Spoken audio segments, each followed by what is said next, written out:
Black Start Network is here. Oh, no punch! I'm real revolutionary right now. Thank you for being the voice of Black America. All momentum we have now, we have to keep this going. The video looks phenomenal. See, there's a difference between Black Star Network and Black-owned media and something like CNN. You can't be Black-owned media and be scared. It's time to be smart. Bring your eyeballs home. You dig?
Folks, today is Monday, December 9th, 2024. Coming up on Roland Unfiltered, streaming live on the Black Star Network. We are here live at the 2024 Operation Hope Global Hope Forums. And, of course, we'll be taking a live feed of the beginning of the conference. It started today, and so we'll go live there in just a moment. Also, a big decision out of New York. A jury found a white former Marine not guilty of killing a black man on a subway. We'll be joined by the family's attorney to discuss what took place today in New York. Jay-Z gets hit with a sexual assault lawsuit. He fires back, says the lawyer representing this woman is trying to extort him. Also, South Carolina Congressman Jim Clyburn says that if President Biden chose to pardon Donald Trump, he would support that. I'm going to tell you why that is an awful, awful idea. That and more. It's time to bring the funk on Roland Martin Unfiltered on the Black Star Network. Let's go. He's got it. Whatever the miss, he's on it. Whatever it is, he's got the scoop, the fact, the find. And when it breaks, he's right on time and it's rolling. Best believe he's knowing. Putting it down from sports to news to politics. With entertainment just for kicks, he's rolling. It's on go, y'all. It's Roland Martin, yeah. Rolling with Roland now. He's funky, he's fresh, he's real, the best, you know he's Roland Martin now.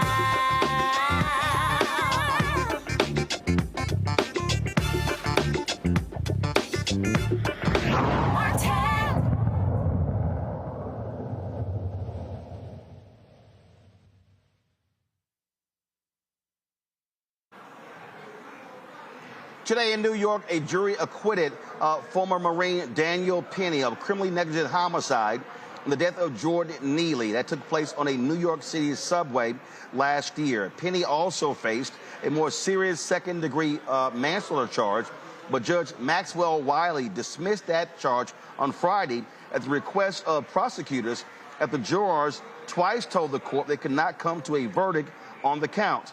After the not guilty verdict was read, there was applause in the courtroom. Neely's father, who was present for the verdict, was escorted out of the courtroom after an audible outburst of expletives. Joining me now is Dante Mills, an attorney representing Jordan Neely's family. Dante, glad to have you here in Roland Martin Unfiltered. I mean, this is obviously not the decision the Neely family wanted in this particular case. It had, in many ways, political and racial undertones, where you had many MAGA folks who were supportive of Daniel Penny, and then you had others who said this is an example of a white man killing a black man and getting away with murder after choking him for 5.5 minutes on a New York City subway. Roland, thanks for having me on. And it was important for me to have this conversation with you. It may not be the best background. We're in motion. It's a lot going on today with the family, but I wanted to have this conversation with you to talk to our people and let us know that we have to be there for each other. I think this is proof, and this is proof that we can't rely on anyone else, right? We have to step up for ourselves. Jordan was in a lot of pain. He had some loneliness and issues that he was dealing with, and he wasn't heard in that moment on the train when he came on asking for food, and he wasn't heard in this courtroom where the jury said that Daniel Penny, who choked him to death, was not responsible for it. And it should be noted that we're not saying if Jordan came on making threats and Daniel Penny decided to act, we didn't question that. Where we questioned it is he choked him for over 6 minutes, where after 30 seconds, this entire incident was over. And after 2 minutes, 3 minutes, people are coming saying, let him go, right? You're going to kill him. It's over. I have his hands. You can let his neck go. And Daniel continued to hold his neck until he had no life in his body. And when he had no life in his body, he continued to hold his neck for another 52 seconds. That's what we're saying he should be held responsible for. And it doesn't matter who you are. White, black, homeless, have mental issues or dealing with mental trauma. No matter what it is and who you are valuable and you deserve to be heard and your life matters. And that's what we're advocating for, and we expect it from the jury. Well, on that particular point there, that's what so many others said, that, detaining him is one thing, 30, 45 seconds, but for 5.5 minutes, that is a very, very long time. And when you say he did not, get his just due here, clearly the family has to be devastated that their loved one was killed as a result of this action, and Daniel Penny gets to walk free. Devastated. I mean, it's a sadness, it's a hurt, it's a disappointment in the system that we thought would come through in this regard, but it didn't. But I'm telling you right now, our challenge, we need a call to action. Our call to action is for everyone out there to listen, right? When you see someone that's hungry, give them something to eat. If you see someone cold, maybe a coat, a blanket, ask someone, are they okay? That's what we need to do for each other, and that will prevent this situation from happening again. That's our call to action. We got to do something with this hurt that we continue to feel over and over again. This disappointment that we feel over and over again. My call to action to everyone is to stand up and be there for each other and make life a little bit easier. We all have problems, right? But just because you do, just because you may be homeless or you may have a mental health issue or a crisis that you go through does not mean you don't have value. We need to see each other. We need to hear each other. We need to be there for each other. And that's how we can avoid these situations moving forward. One of these right-wing radio hosts, Buck Sexton, put out what I consider to be a shameful, despicable tweet. He said, Daniel Penny not guilty, fantastic news, a just verdict, and a possible turning point for criminal justice in New York City. He says, but vigilance needed in the days ahead as the street mobs are unhappy. Stay frosty, New Yorkers. These are people who literally have no problem with street justice. And they applauded this. They said, oh, this is the right decision, things along those lines. You have individuals like this who they got no problem with seeing someone being attacked because they say, well, this person was threatening people, causing a disturbance. And so this sort of reminds me of Bernard Goetz, if you will, this vigilante action. Well, what it does is it shows there's this sense of I'm more important than you. How dare you come into my space and make me uncomfortable? How dare you come into my space and raise your voice or cause a scene? That allows me to do whatever I want because I'm more important than you. And I reject that. I don't care about that notion. I don't think it's correct. I think we are all the same. And that's what has to be shown. And I was hoping would be shown with this verdict that Daniel Penny, Jordan Neely are the same because they are. but you get that sense that people think they are better. So how dare someone interrupt their life, even to come in starting out saying, I'm hungry. That's the first thing Jordan said when he got on that train. And never once did Daniel Penny offer him anything. He came from behind him when Jordan didn't touch anybody, put him in his chokehold and choked him until he had no life in his body. And now he gets to walk away from that in a criminal sense. But we will hold him responsible in a civil sense. I'm telling you we will, because we can't let that happen. So the family is definitely proceeding with a civil lawsuit.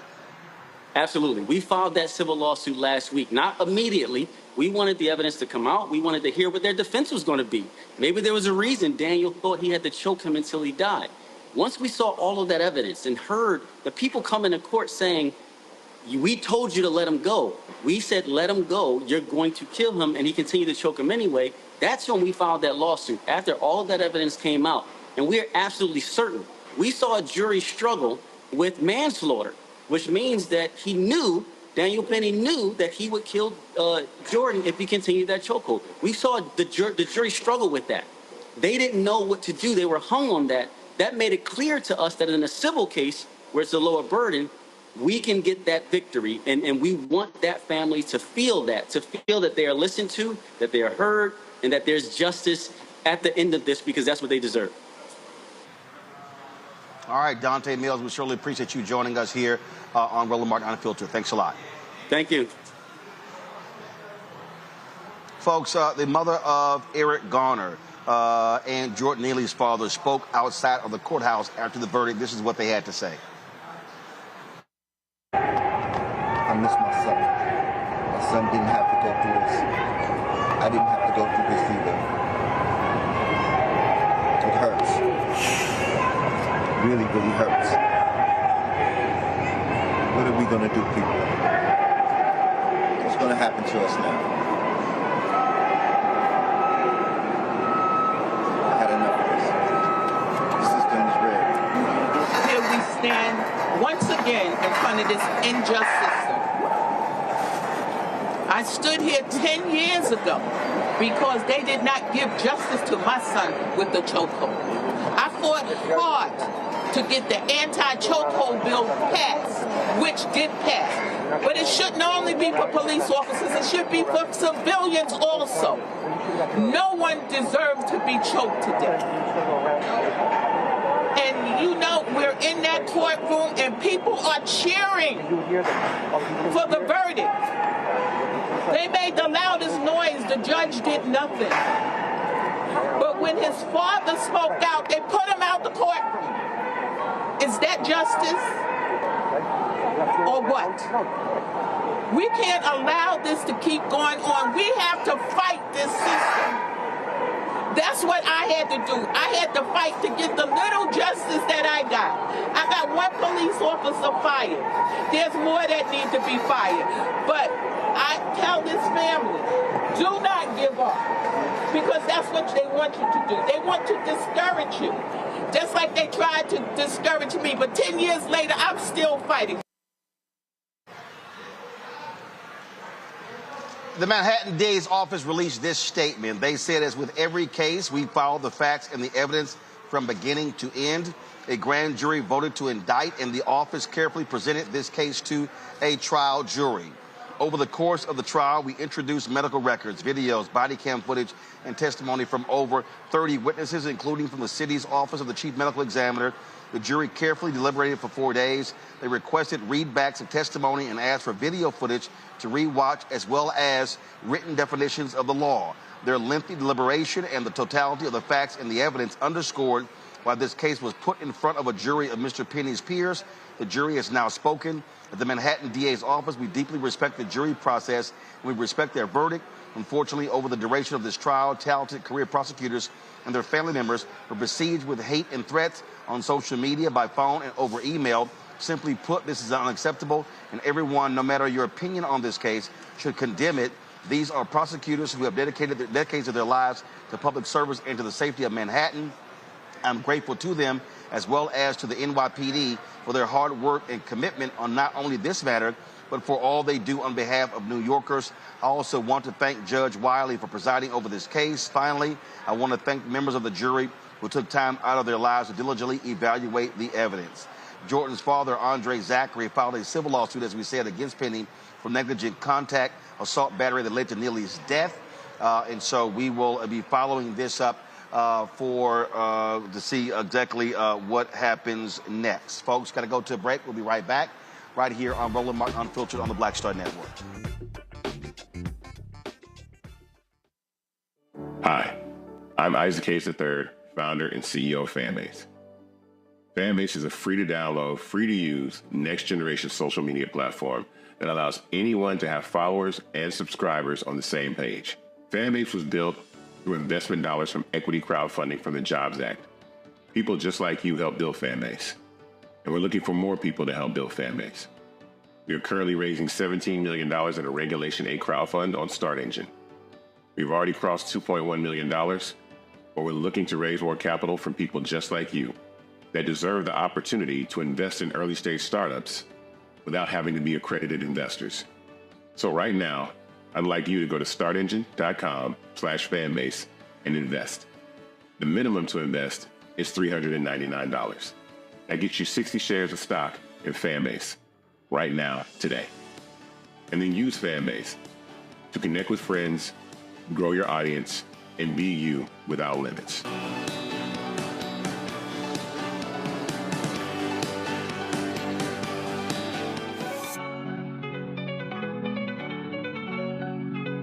Now streaming on the Black Star Network. I had been trying to get a record deal for a long time. You know, when I finally got signed to the Motown record label in 2003, I was 34, 35 years old. And up until that time, I had been trying to get record deals the traditional way. You know, you record your demo, you record your music, and you send it, you know, to the record labels, or maybe somebody, a friend of a friend, knows somebody that works for, you know, the record label. And really, chemistry that was my last-ditch effort at being in the music business. How long have you been trying? I've been trying since I was a teenager. Wow. You know? And you know, and I'm grateful that it didn't. I'm grateful that it happened when it happened, because I wasn't prepared, you know, as a teenager to embrace all that comes with a career in the music industry.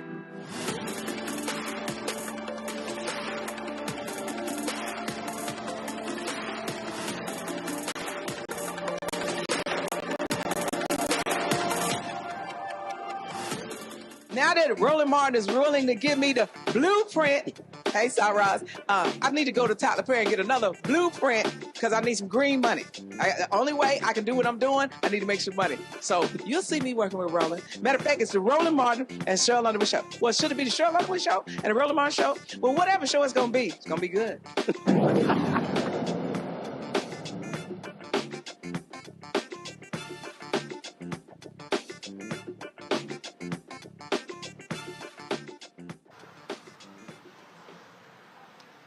All right, folks, bring to my panel now Dr. Amakongo Dibinga, Senior Professorial Lecturer, School of International Service, American University, Dr. Nola Haynes, Georgetown University School of Foreign Service. Joining us out of D.C., Cameron Trimble, CEO, Hip Politics Media, former White House Senior Advisor. Glad to have all three of you here. Amakongo, when we look at this particular trial here, as I said to the attorney, you had political sides here. You had, frankly, white MAGA folks who were backing Daniel Penny. You saw even Phil Mickelson, the golfer, post a comment thanking Daniel Penny for his actions. This is a man who choked this homeless black man for 5.5 minutes, and these people are considering him to be some type of happy warrior who defended people when it didn't have to last that long. And what I will say to that, really, Roland, is welcome back to the Trump era, right? Where we just see depravity and ignorance and no shame or regard for human life that doesn't look like them. I'm very interested to see what this man is going to do now that he's set free. I know the civil charges are coming, but I mean, he's going to Fox commentator, other types of jobs and the like. The fact that to hear Eric Garner's mother talking about the fact that, and the attorney mentioned it as well, the bursting, the applause. I mean, I think any one of us in this room right now, even if we had somebody in our family who was on trial for something like this, we would have enough dignity to know that on the other side is a life lost of another family member, and not to burst out into cheers and applause and to celebrate it like that. The aspect of like basic human dignity and kindness is gone. And this is being celebrated in places. I mean, I'm seeing everybody talk about that United Healthcare person who was shot and how, oh my gosh, I can't believe people are celebrating this. We are used to that in our community. We're used to seeing people get off, used to seeing people get, book deals and TV deals, and people celebrating them in every way, shape, or form. And we're going to see more of this now that we got this MAGA quote unquote leadership in our country. I'm so glad that you're here at what you're doing. I'm so glad the attorney came on to give voice to this family. And we need, and like Eric Garner's mom said, what are we going to do? Because just because they don't have dignity, just because they don't have basic respect for human decency, it doesn't mean that we can't demand it. And so we have to continue to uplift our stories and uplift our communities, because they're going to not only refuse to do it, but they're going to be callous and ignorant and disrespectful when they do choose to talk about it. And really what this does, Noah, again, you have these people who are emboldened and they believe that this vigilante action, this is what should be happening. And don't be surprised if we see more of this. We're definitely going to see more of this, Roland, unfortunately.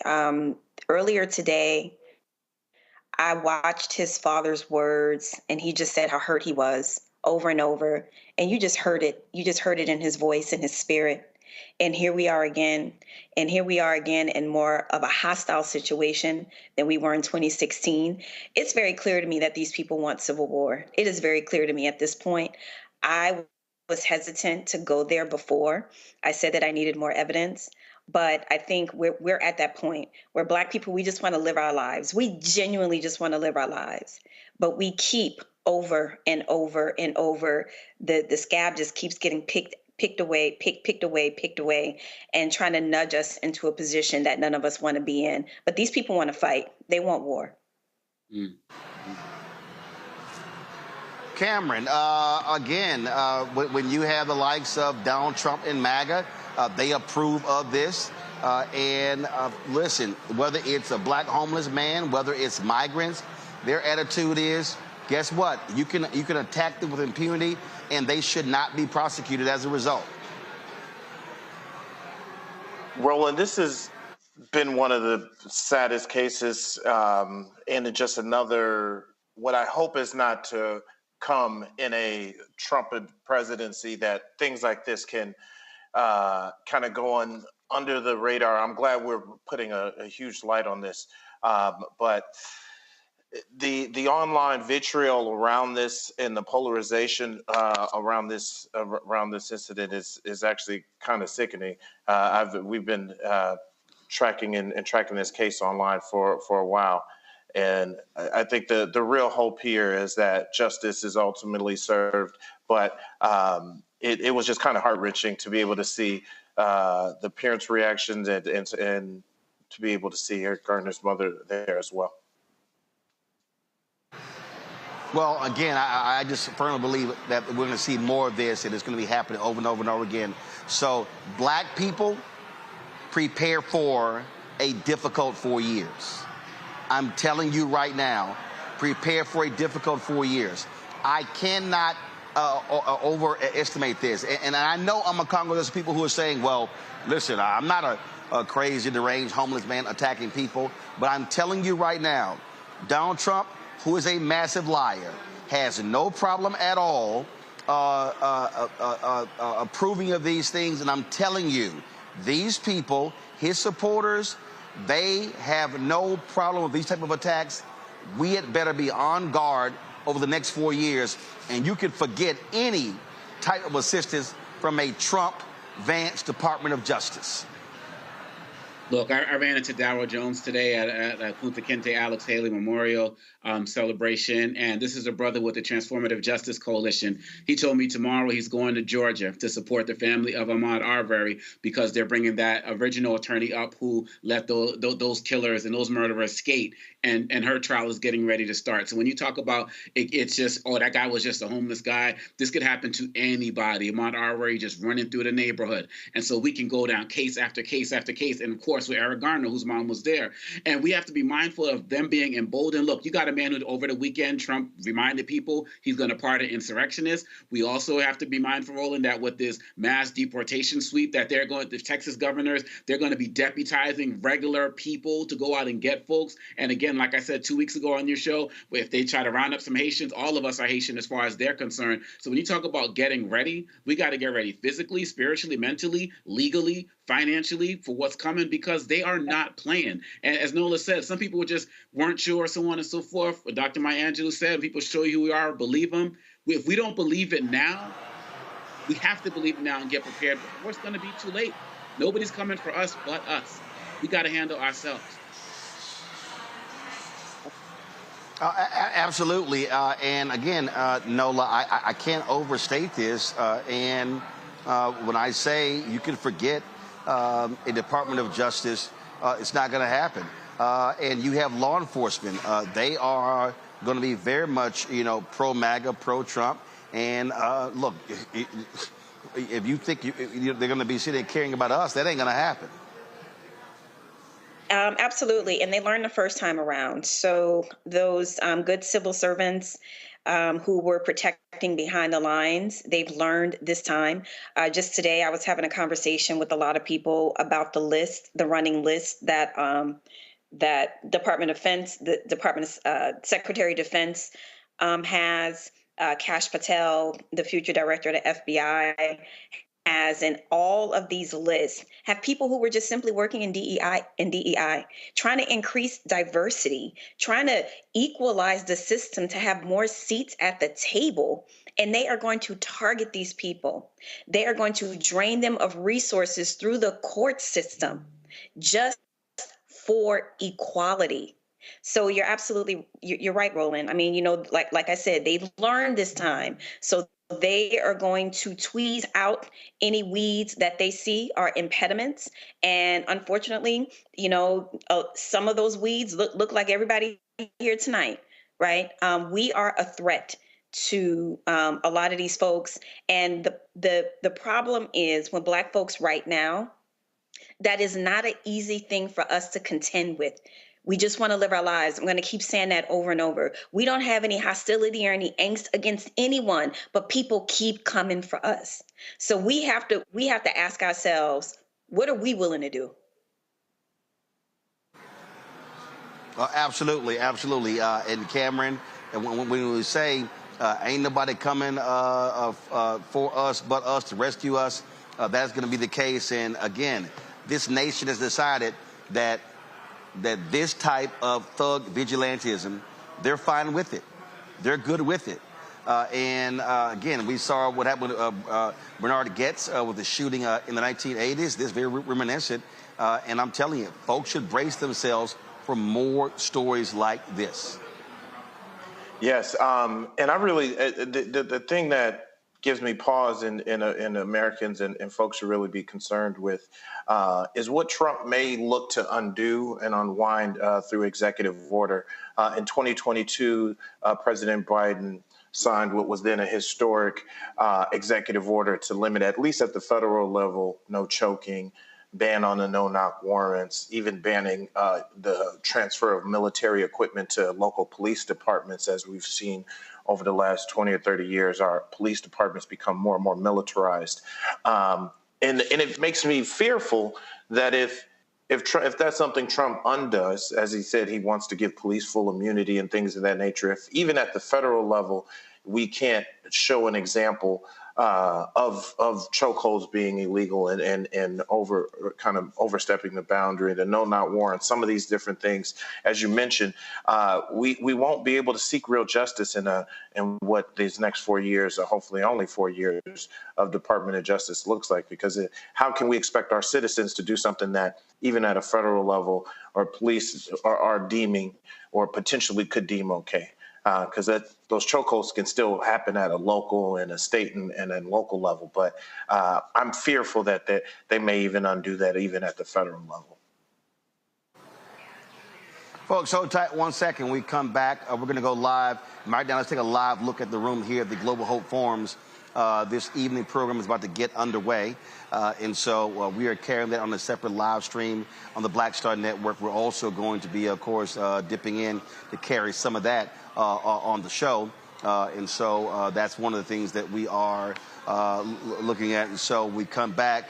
What we're also going to be talking about police capturing the man who they believe shot and killed a healthcare executive in New York City. Also, we'll be talking about Congressman Jim Clyburn saying that he would support President Biden if he decided to pardon Donald Trump. I'm going to tell you why that's an absolutely awful idea. That more right here on Roland Martin Unfiltered on the Black Star Network. Don't forget, support the work that we do. Join our Bring the Funk fan club. You can join via Cash App by using the Stripe QR code. So simply use this QR code to give via Cash App. You can also send your check and money order to P.O. Box 57196, Washington, D.C., 20037-0196. PayPal is R Martin Unfiltered. Venmo is RM Unfiltered. Zelle, Roland at RolandSMartin.com, Roland at RolandMartinUnfiltered.com. We'll be right back. What's up, y'all? Look, Fanbase is more than a platform. It's a movement to empower creators, offering a unique opportunity for everyday people to invest in Black-owned tech, infrastructure, and help shape the future of social media. Investing in technology is essential for creating long-term wealth and influence in the digital age. The Black community must not only consume tech, we must own it.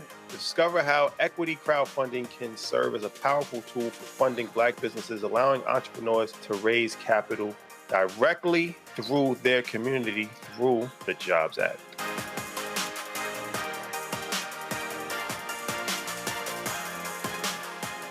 Now streaming on the Black Star Network.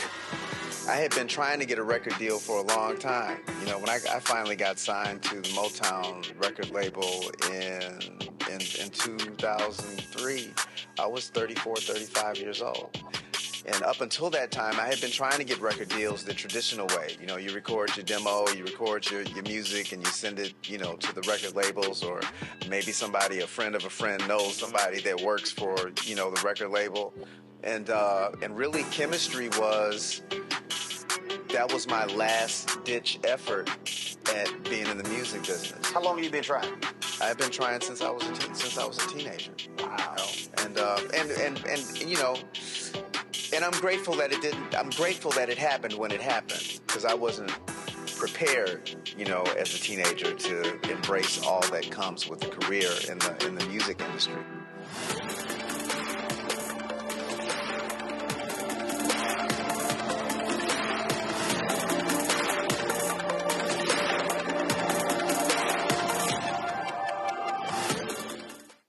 Hey, what's up, y'all? I'm Devon Frank. I'm Dr. Robin B., pharmacist and fitness coach, and you're watching Roland Martin Unfiltered.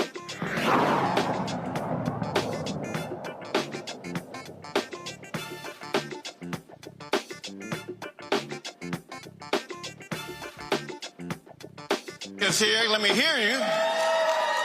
Thank you, Shauna, Emily, everybody, Andre. Thank you all for your support. And I know I probably don't even need to say this, but I'm going to say it anyway. Is Purple Rain here? With Truist? That's right. That's what I'm talking about.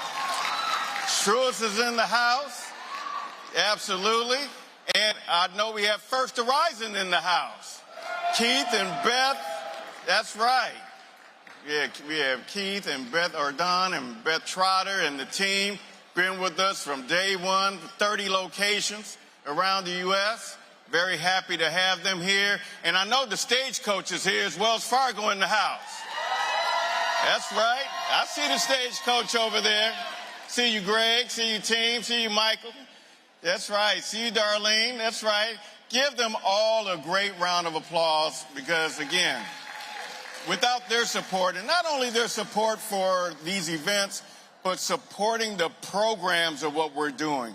We have over 300 locations with 300 coaches doing this work around the United States. And again, it's thanks to those types of partners that are allowing us to be able to do that.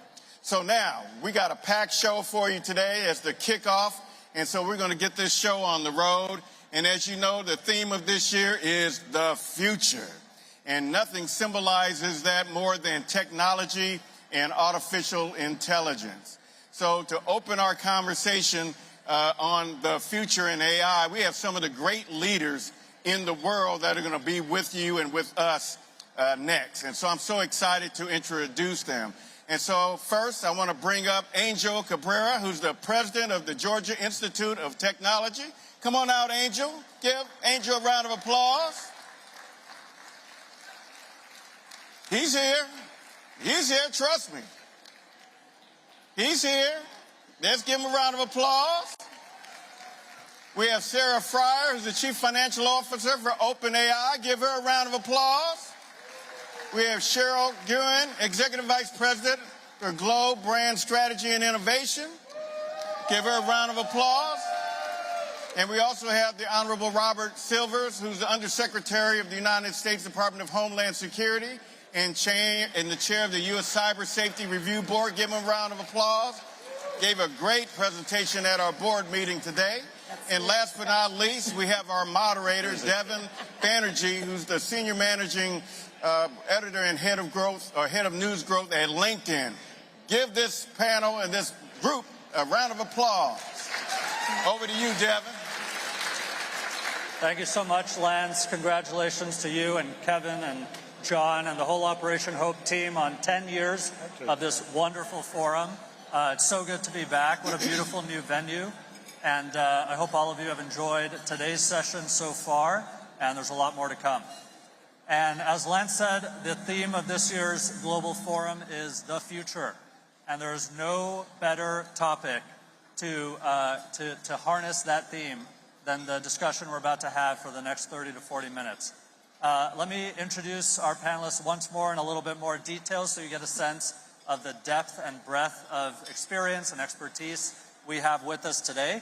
To my far right is Angel Cabrera, president of Georgia Tech. A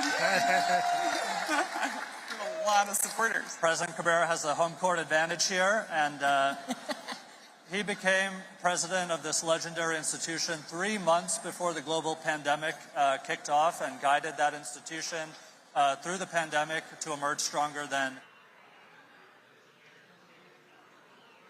So, folks, this is the evening session of the Global Hope Forum. Again, we have a secondary stream going, so you can actually go to the Black Star Network, our YouTube channel, to actually see that as well. Let's talk about authorities in Pennsylvania arresting the man they say is a strong person of interest in the shooting death of a United Healthcare CEO, Brian Thompson, which took place in Midtown Manhattan last week. At a news conference today, police identified the person of interest as 26-year-old Luigi Mangione. He was spotted at a McDonald's in Altoona, Pennsylvania, was taken into custody. They say found in his possession was the ghost gun and suppressor that was consistent with the weapon that was used to kill Thompson. He also had a fake New Jersey ID and matching the one they believed to have been used at a Manhattan hotel. Also, he was in possession of what they call a handwritten document that was a manifesto complaining about the healthcare system.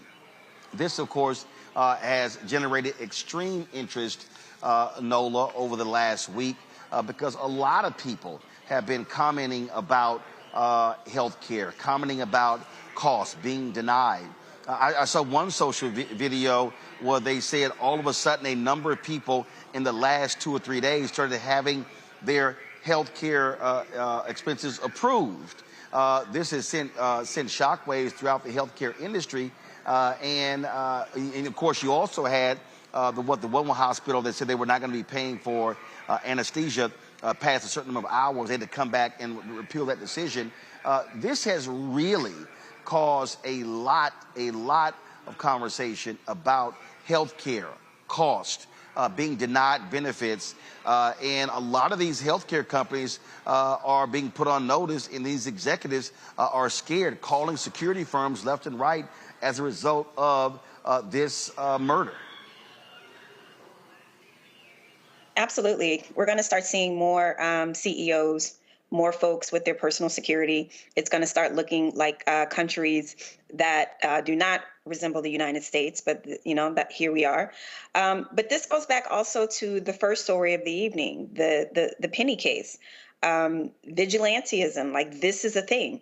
This is a thing where people are not seeing justice in traditional places where justice is supposed to be doled out, and they are taking matters into their own hands. And another interesting part of this story is earlier this evening when we got the biographic information about the person who may or may not have shot the CEO.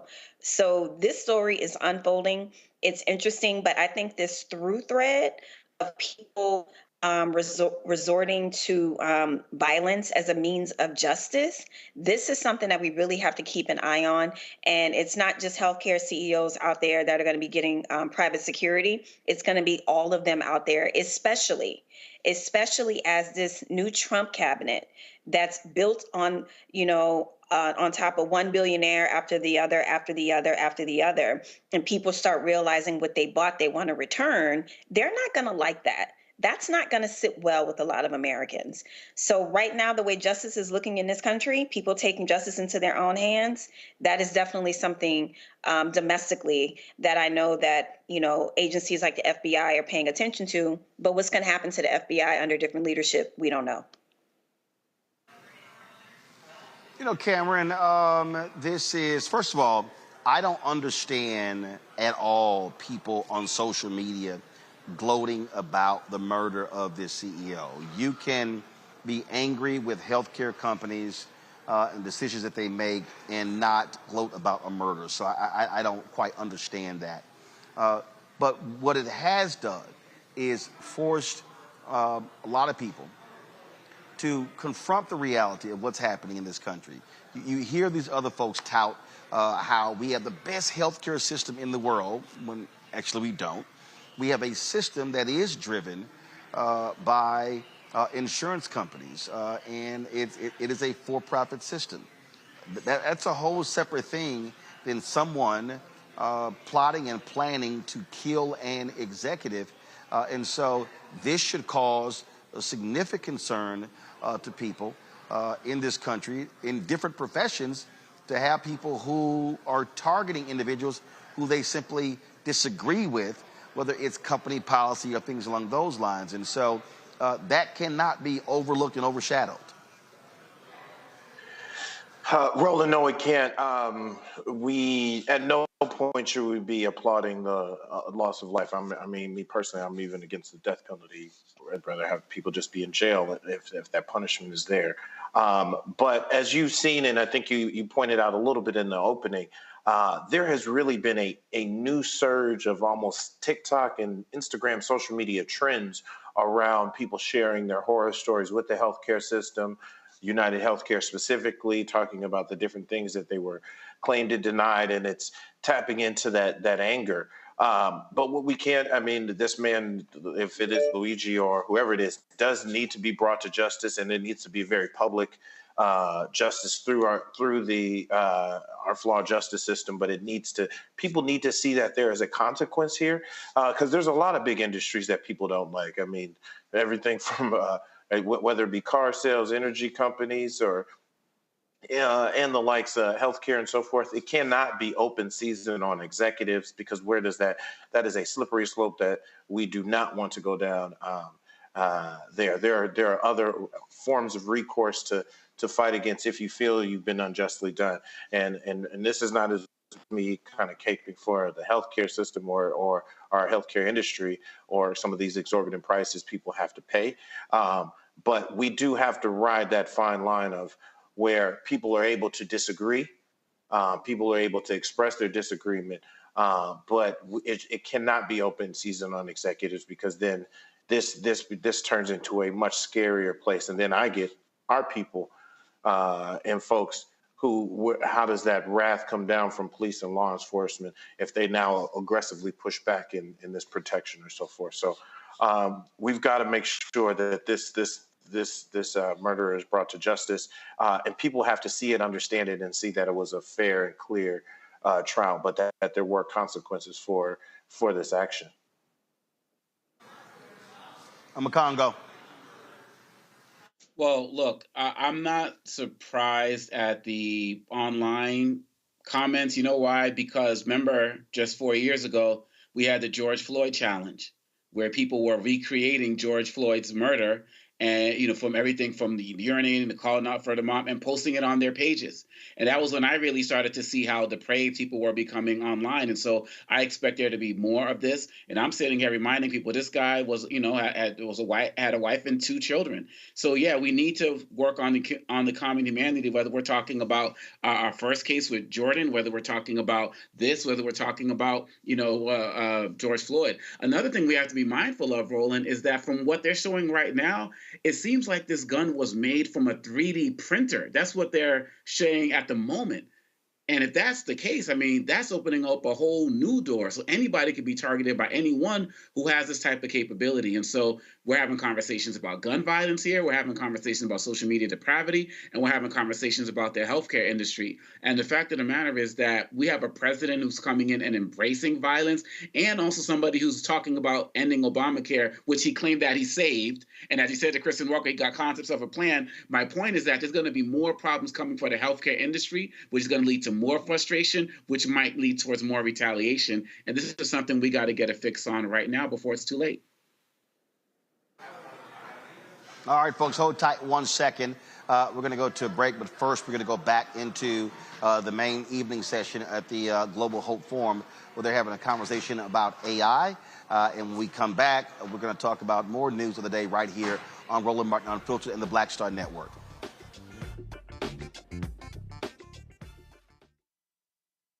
Hi, I'm Isaac Hayes III, founder and CEO of Fanbase. Fanbase is a free-to-download, free-to-use, next-generation social media platform that allows anyone to have followers and subscribers on the same page. Fanbase was built through investment dollars from equity crowdfunding from the Jobs Act. People just like you helped build Fanbase, and we're looking for more people to help build Fanbase. We are currently raising $17 million in a Regulation A crowdfund on StartEngine. We've already crossed $2.1 million, but we're looking to raise more capital from people just like you that deserve the opportunity to invest in early-stage startups without having to be accredited investors.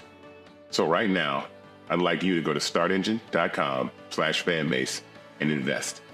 The minimum to invest is $399. That gets you 60 shares of stock in Fanbase right now, today. And then use Fanbase to connect with friends, grow your audience, and be you without limits.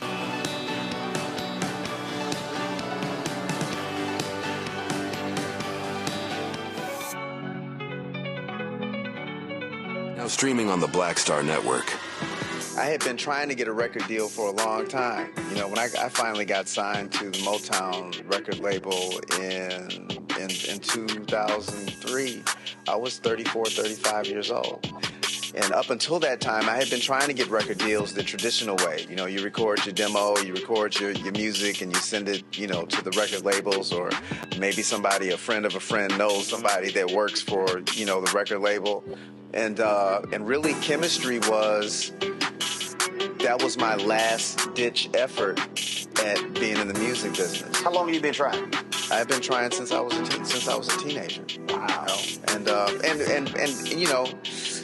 And I'm grateful that it didn't. I'm grateful that it happened when it happened, because I wasn't prepared, as a teenager to embrace all that comes with a career in the music industry.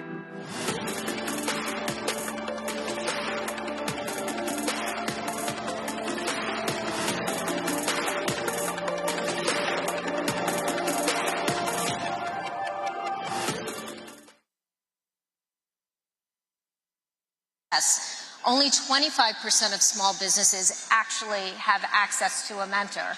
So the ability to then democratize information, bring together, tools, information, whether you're trying to start a business, ideate around a business, grow your business, learn how to digitize your business, market your business.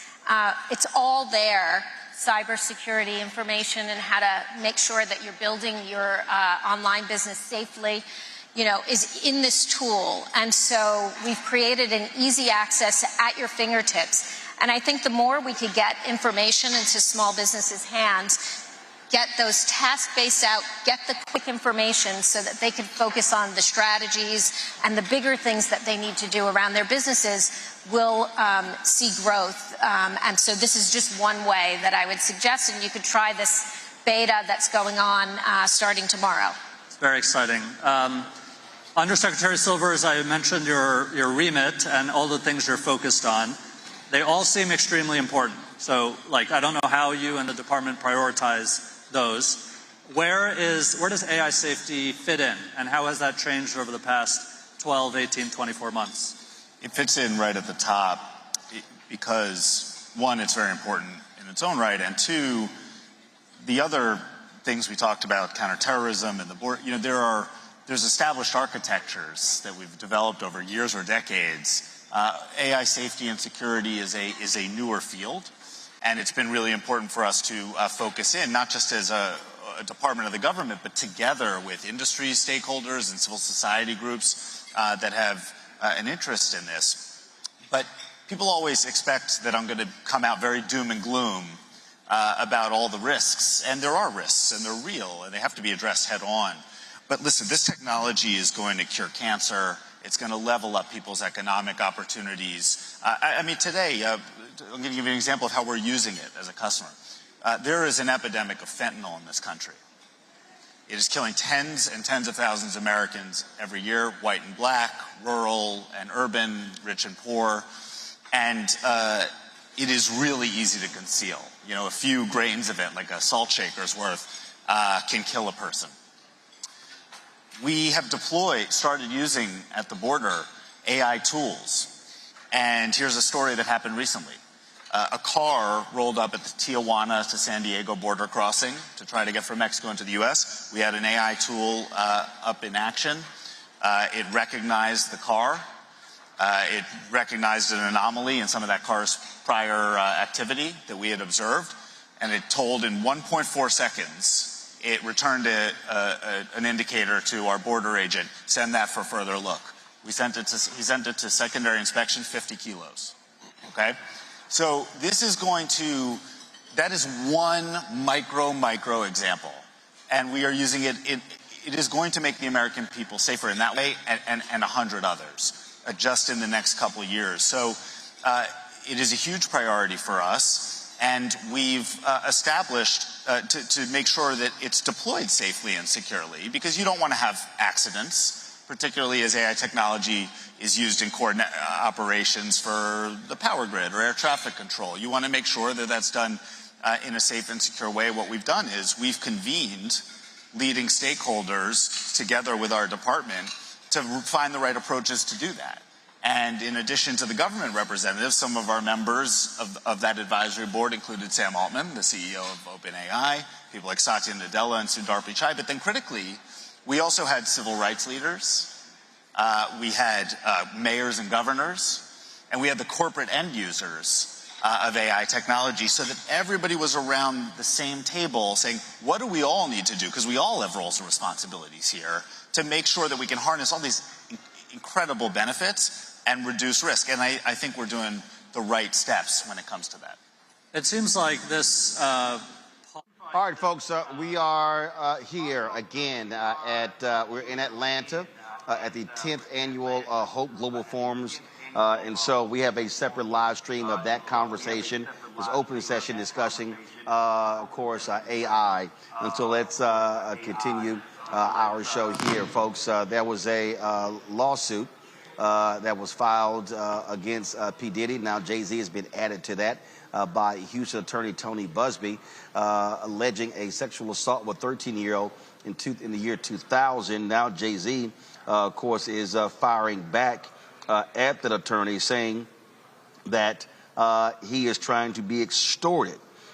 He released a statement that was, straightforward and hardcore. He said, my lawyer received a blackmail attempt called a demand letter from a lawyer named Tony Busby. What he had calculated was the nature of these allegations and the public scrutiny would make me want to settle. No, sir, it had the opposite effect. It made me want to expose you for the fraud you are in a very public fashion. So no, I will not give you one red penny. These allegations are so heinous in nature that I implore you to file a criminal complaint, not a civil one. Whomever would commit such a crime against the minor should be locked away. Would you not agree? These alleged victims would deserve real justice if that were the case. This lawyer, who I have done a bit of research on, seems to have a pattern of these type of theatrics. I have no idea how you have come to be such a deplorable human, Mr. Busby, but I promise you I have seen your kind many times over. I'm more than prepared to deal with your type. You claim to be a Marine. Marines are known for their valor. You have neither honor nor dignity. My only heartbreak is for my family. My wife and I will have to sit our children down, one of whom is at the age where her friends will surely see the press and ask questions about the nature of these claims and explain the cruelty and greed of people. I mourn yet another loss of innocence.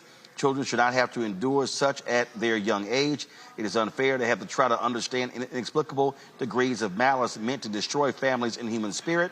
My heart and support goes out to true victims in the world who have to watch how their life story is dressed in costume for profitability by this ambulance chaser in a cheap suit. You have made a terrible error in judgment thinking that all celebrities are the same. I'm not from your world. I'm a young man who made it out of the project of Brooklyn. We don't play these type of games. We have very strict codes and honor. We protect children. You seem to exploit people for personal gain. Only your network of conspiracy theorists, fake physics will believe the idiotic claims you have levied against me that, if not for the seriousness surrounding harm to kids, would be laughable. I look forward to showing you just how different I am. That right there, quite a strong statement, Cameron, from Jay-Z. Again, the initial lawsuit was filed against Diddy. Jay-Z was added to it. He filed a claim against Busby, and now has gone public. Your thoughts? I will say this. Jay-Z is very clear on where he stands, he and his team. Usually when you see these types of letters or denial letters, they're a little more muted. Jay-Z, that might have been one of the strongest, most forceful statements in response to a lawsuit there. We are going to get the facts. Jay-Z has been a kind of pillar in the hip hop community for more than 20 plus years. Nothing like this has ever been attached to his name before, but it does seem that with this trial of Diddy, there's all this different speculation on who may have known what. This may be a discovery of facts, but if Jay-Z, I'm sure before writing something so forceful and putting it out publicly, knowing he's going to be held to task to that, when that does, if this does even ever make it to court or get dismissed, I'm just hoping, I think that narrative of where he talks about how in this day and age, some of those lawsuits or accusations can come against people, and now he has to explain it to his family, children, and so forth. I'm just hoping, I know kind of personally, that this is true and that we can believe Jay-Z just for so much he's done for both hip hop and the culture and the community. And if it is, and if Jay-Z is proven right in the court of law, public opinion, I think this also is a huge damper on Tony Busby, who has kind of gained some national prominence over these last few years by trying to do these big class action lawsuits and so forth. On Congo, this was a statement that Jay-Z wrote on his iPhone. It did not come through his lawyer, and this came directly from him. And he makes it clear, not one red penny. You don't know who I am. Talking about strict code. This is going to be a fierce legal battle between Tony Busby and Jay-Z and his lawyers. Look, Roland, I have a doctorate on Jay-Z. I've been teaching a class on Jay-Z for about 5 years now at American University. There's a lot I've learned about this brother. And as Cameron was saying, this type of story is not something that really represents a lot of things that have been said about Jay-Z over the years. Now, people did talk about like Jay-Z and Foxy Brown, and she was younger. People threw out that.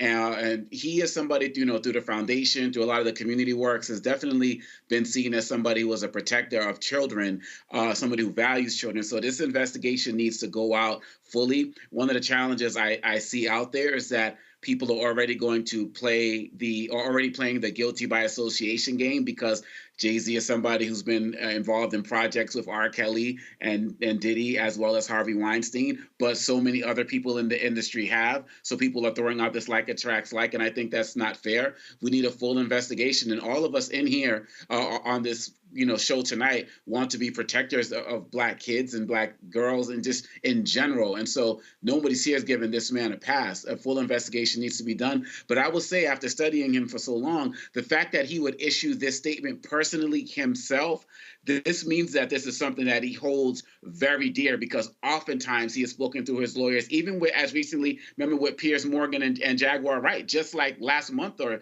a month or two ago, had the lawyers respond. And so I think that this is something he's going to fight tooth and nail, and all the facts need to come out. And it's very unfortunate if there's any type of truth, and if there's not truth, it's also unfortunate that someone's name will be dragged through the mud for something that they didn't do. But like Cameron was saying, this is something that's not been a history of Jay-Z that a lot of people have talked about in the industry, though they've talked a lot about some of these other guys, including Diddy, before these charges came against him. Nola. So first and foremost, I think about the young woman in this suit. The first thing that my ears heard was that Jay-Z was added to the lawsuit. So I wonder under which circumstances that happened, why he wasn't named in the first lawsuit and why he was added. That's like the first question that I'm curious about. And I'm very curious about the well-being of this woman who brought forth this case, because it is Jay-Z. The burden of proof will be, it's a civil case. Jay-Z challenged him, let's go to criminal, let's see some evidence. So as we all know, the barrier is lowered when it's a civil suit. But I'm really worried about the role of the woman in this. If she's being manipulated in some sort of way, she deserves justice. So that's kind of first and foremost. Why did he get added? What's going on behind all of that? Secondly, when this first happened, if anyone who knows me, that I'm a huge hip hop fan, and Jay-Z got me through my years at Harvard. Honestly, I would get off the red line listening to public service announcement just because I had to reintroduce myself to myself every day. Jay is philosophically, lyrically, he's that guy for me. And of course I love Beyonce. But with all that being said, I am a big believer in believe the victim. I want to know more about this case. This is the type of case, because of the type of person you were going after, the family that you were going after. We need receipts. We need evidence, because you were persecuting one of the pillars of the Black community, in that this is a man who made it out of the projects. And if you listen to his music, you listen to his wisdom. One of the things that people admire about him are the smart moves that he's made. Diddy's always been the party guy. That doesn't necessarily mean that he's guilty of everything he's been charged with. He's always had that image. Sean Carter, a little bit different. It's always been about wisdom and making smart moves, and his family, right? Well, not always about this family. There were the bad guy days. But anyway, my point being, this is a different type of person that Busby is coming after. And then my third point is, I talked to a lot of lawyer friends last night about this, and the first thing that they all collectively said is that Busby himself has an iffy record, that this is part of his tactic. So it's not only Jay-Z's reputation on the line, it's Busby's reputation on the line to pick this fight. I really, really hope he has the receipts to prove his allegations, because this one, the community, we're already hurting. We're already going through a lot. And now you want to come with this, especially if there aren't any real receipts to prove this allegation. I wish him well. Yeah, it's going to be something that's going to be very interesting to see you all. Roland's going to be back shortly, but this is something, if we don't pay attention to it and cover it the way that only we can at the Black Star Network, we know that people are just going to run away with it. So we're definitely going to be keeping an eye on this. And like you're saying, Nola, it's always important that we respect the victims and the people who are the accusers. And like you said, we have to make sure that all of the facts come out. So we're definitely going to be paying attention to this. We'll be right back with more Roland Martin Unfiltered right here on the Black Star Network. What's up, y'all? Look, Fanbase is more than a platform. It's a movement to empower creators, offering a unique opportunity for everyday people to invest in Black-owned tech, infrastructure, and help shape the future of social media. Investing in technology is essential for creating long-term wealth and influence in the digital age. The Black community must not only consume tech, we must own it. Discover how equity crowdfunding can serve as a powerful tool for funding Black businesses, allowing entrepreneurs to raise capital directly through their community through the Jobs Act.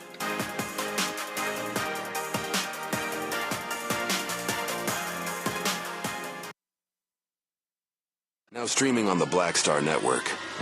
I had been trying to get a record deal for a long time. You know, when I finally got signed to the Motown record label in 2003, I was 34, 35 years old. And up until that time, I had been trying to get record deals the traditional way. You know, you record your demo, you record your music, and you send it, you know, to the record labels, or maybe somebody, a friend of a friend, knows somebody that works for, you know, the record label. And really, chemistry was my last-ditch effort at being in the music business. How long have you been trying? I've been trying since I was a teenager. Wow. And you know, and I'm grateful that it didn't. I'm grateful that it happened when it happened, because I wasn't prepared, you know, as a teenager to embrace all that comes with a career in the music industry.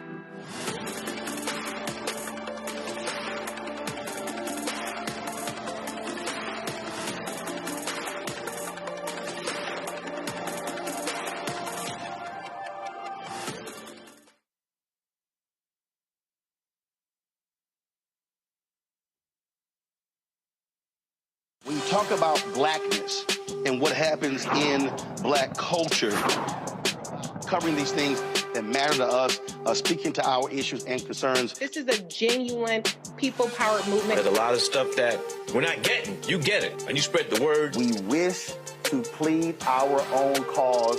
Too long have others spoken for us. We cannot tell our own story if we can't pay for it. This is about covering us. Invest in Black-owned media. Your dollars matter. We don't have to keep asking them to cover our stuff. So please support us in what we do, folks. We want to hit 2,000 people, $50 this month, raise $100,000. We're behind $100,000, so we want to hit that. Y'all money makes this possible. Checks and money orders go to P.O. Box 57196, Washington, D.C. 20037-0196. PayPal is R Martin Unfiltered. Venmo is RM Unfiltered. Zelle is Roland at RolandSMartin.com.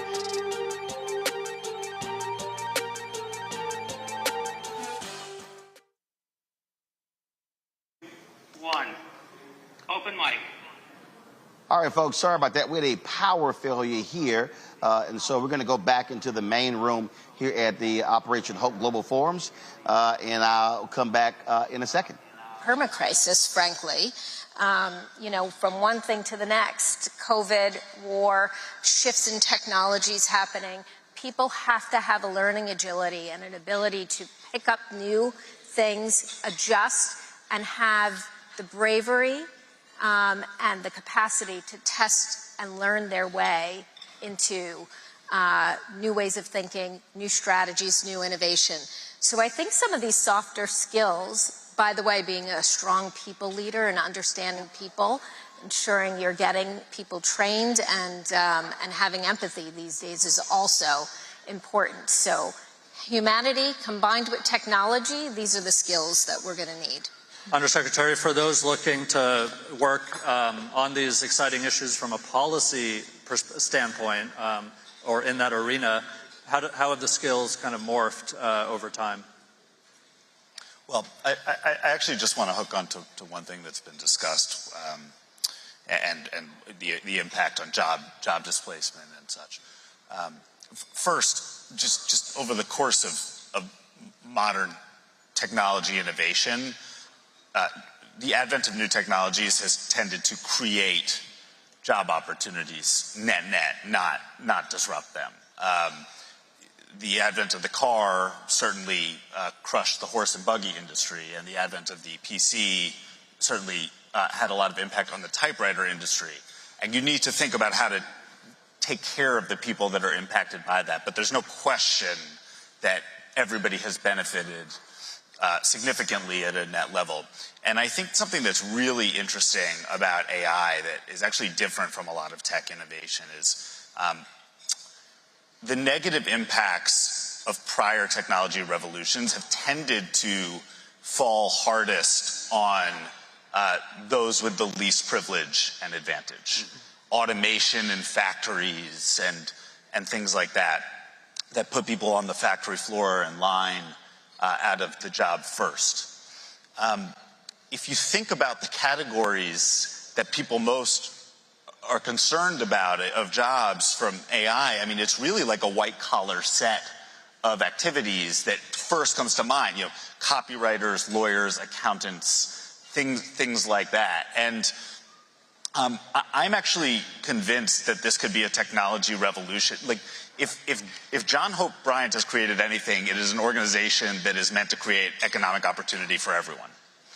And this may be a technology revolution that levels up opportunity for people that haven't had it. I mean, if you think about a kid who grew up black in Atlanta or white in Appalachia, with brothers and sisters and parents that didn't go to college, but they have something, they may not know how to write a resume. But with generative AI, they can put together a beautiful resume that looks like they've worked at Goldman Sachs in its format. And that is something that is going to be a godsend for a lot of people. And so there is going to be job displacement. And I don't want to minimize the human impact of that where it happens. But I think, like, these things tend to end up well for society. And I think that's going to be the case for this, too. So Sarah, on this point of economic opportunity, financial freedom, these opportunities we have with technological revolution. All right, folks, again, we're here in Atlanta at the Operation Hope Global Forum, so we have a separate feed going of that, and so we're back live. So when we lost our power, I was talking to our panel about this lawsuit against Jay-Z and Diddy. And, you know, Nola, you were making a point, and you're absolutely right. The laws were changed in New York State and California.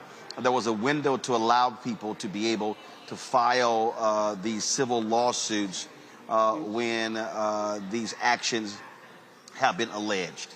But you have several things that are going on. So you have that, and you have concern about the alleged victim, but you also have due process and concern about those who are accused.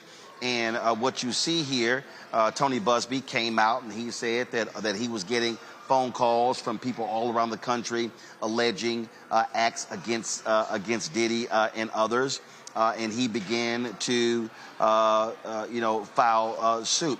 Here, what you have was an example again, and I think what stands out, and in many ways, this reminds me of when Justin Fairfax, the former lieutenant governor of Virginia, was accused of a sexual assault. And when he came out and said, I'll take a lie detector test, he called on the DA in Boston and the DA in Raleigh, North Carolina, to step up and actually investigate the case. And that was rare, because typically you don't have somebody who's been accused of something demand for a criminal investigation.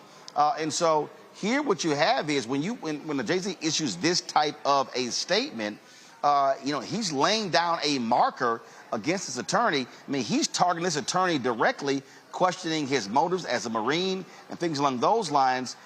You rarely see this type of response when an allegation is made. And according to Busby said that they did not want compensation, but they wanted private mediation, which then caused others to say, well, I'm confused.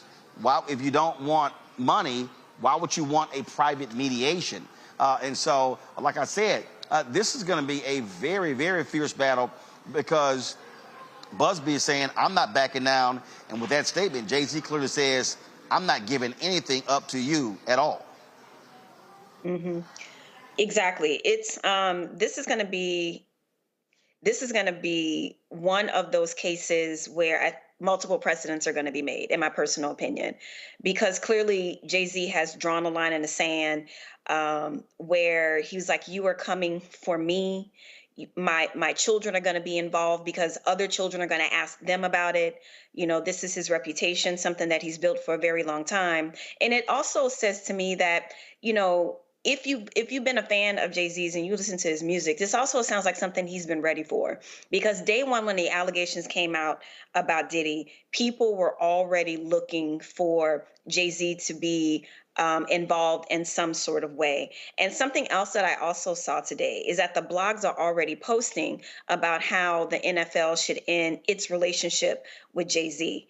And it's a very interesting thing that this particular case will come up in this particular hostile environment, especially against Black folks, especially against Black folks that have been seen supporting Democrats. So all of that is going to be baked into this pie. So this is going to be a very interesting case to watch, to see what happens for a lot of reasons. And people feel very strongly about the Carters. They're very protective of the Carters. So it's going to be interesting to see what happens culturally, legally, and to see how this affects relationships, because right now a lot of relationships amongst people are fraught. So, and then we'll also keep an eye on to see if the NFL does, sever its relationship with Jay-Z. It's a lot to keep an eye on. We're talking here on Congo money, lots of money. We saw what happened to Diddy when the Cassie lawsuit was filed. It impacts financially. And you're right, there are all sorts of business deals, things along those lines that are involved here. As I said, typically when you have a celebrity who is accused, you sort of have a different, again, you typically don't want it to be in the headlines. Here was Jay-Z going public. A lawsuit was filed. And remember, Busby said, very prominent entertainer, Jay-Z was not named. Later, he was named, and that the naming of Jay-Z apparently came after Jay-Z's attorneys filed a suit against Busby. And so this is going to be a very contentious public legal battle.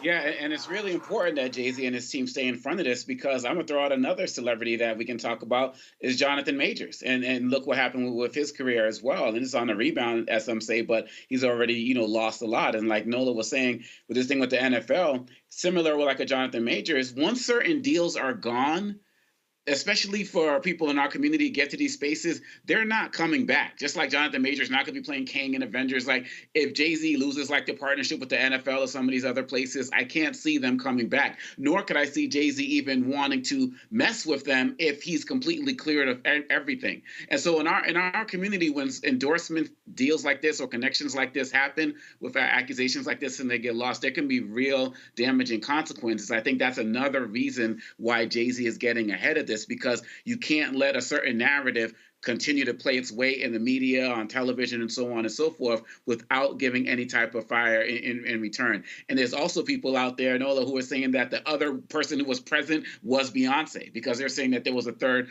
a woman present when this happened. And so again, this is an innocent until proven guilty. People need to fight this with everything that they have. And again, we need to find out what's happening with this victim. She was 13 years old at the time.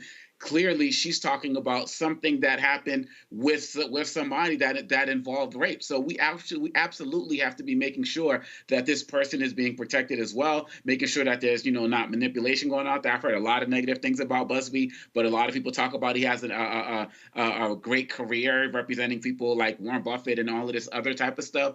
But we just have to make sure in our community that we're doing our due diligence, because if anybody's guilty of this stuff, they're not going to keep our support or protection, or at least not the protection of those and support of those of us here. We know some people in our community who still mess with R. Kelly, got no problems with, his music and so on and so forth. But we got to do better than that. We got to support victims. We got to listen to them. But we also have to make sure that people are not being unnecessarily maligned, because that also happens too much in this industry and in all types of industry, famous or non-famous. You look at that statement, Cameron, he uses the word extortion. That's not a word thrown around lightly. And that's what really stood out to me in reading this statement that was, again, typed on his iPhone. He is directly calling out the victim's attorney by saying, this man is trying to extort me and I ain't gonna do it. He says he ain't getting one red penny. You don't hear folk respond that way, and it doesn't matter if people are running left and right, and I'm seeing social media and folks are like, he's guilty, things along those lines. This is somebody who has resources, who could settle, but who makes it clear ain't settling. And I still would love to understand from Busby by saying the victim isn't seeking money, we wanted private mediation. For what purpose? So it's going to be, again, really interesting to see what happens here. And I doubt very seriously the partners of Jay-Z are going to abandon him. But this is also something that we have to understand, that, yes, that there are alleged victims, but when you say that someone is an alleged rapist, that now doesn't go away. Even if you settle, even if you're found not guilty. And so it's not even a question of they have to prove it. Really, you have to actually prove it yourself. That's why this is so contentious and why his response was so surprising. Yeah, Roland, I would take two things from what I saw Jay-Z in the response and the implications there. One, Jay-Z has been famous and really rich and really famous for going on 30 years now, something along that line. He has had top flight legal support and help to do the intricacy of business deals and all the successes he has had. And for him to skip all the probably millions of dollars in retainers that he pays some of the best lawyers in the world, definitely in the country, to represent him, and to give a direct response when I'm pretty sure has been trained for this, to go through the lawyers and so forth, means it at least points to a person who is fully confident that at least he understands the truth and that he's not something he's not guilty of there. And then I think having worked obviously for a decade plus in the corporate communications industry, we also deal with a lot of crisis communications, and often usually in celebrities or high profile, high ranking campaigns, and or high-profile corporate positions and so forth, it is a tactic to be able to try to get this mediated and settled early, because they know most people fear the bad publicity.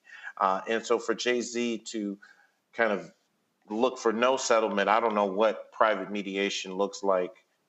It looks like 20 years later, if it is not tied to any kind of financial compensation, and this is not and there's no criminal recourse. I'm no lawyer, but I'm not sure exactly what they would be looking for then, other than, like I said, like this is a huge smear on his name.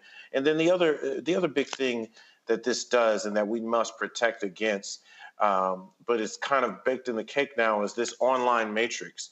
Now with so many different stories and so many different attached keywords, everything that's going to happen in the Diddy lawsuit, now Jay-Z's name, when you Google his name, these might be one of those first top things that pop up in the search engine, the way the way that looks. And I think there's material damage just to his brand there, just by being even named in this. So if this is something, hopefully, but if this is something that Jay-Z is found innocent of, I think he has huge recourse for Busby to go after him, because now, just for now into who knows how long, just if you search his name, the matrix of stories of this will be attached to him, as opposed to all his accomplishments.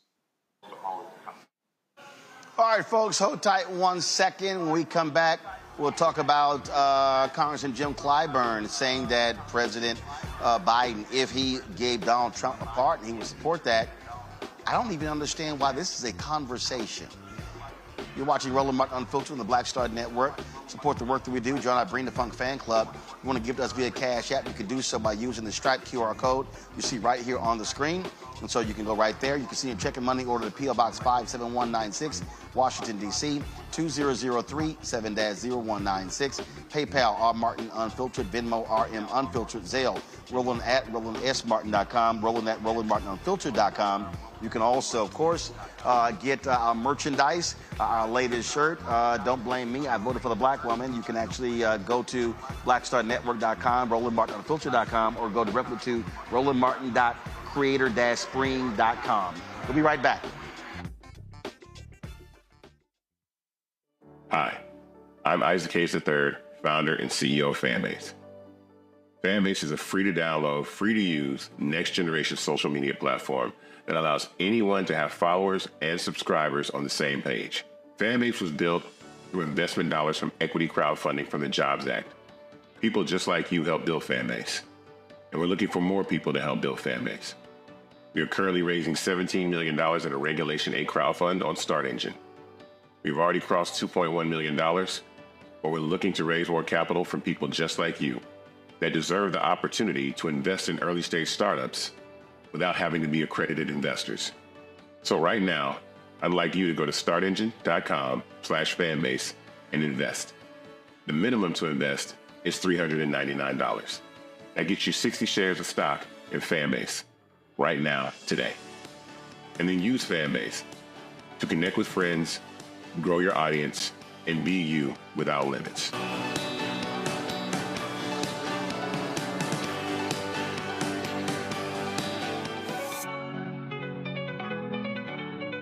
Now streaming on the Black Star Network.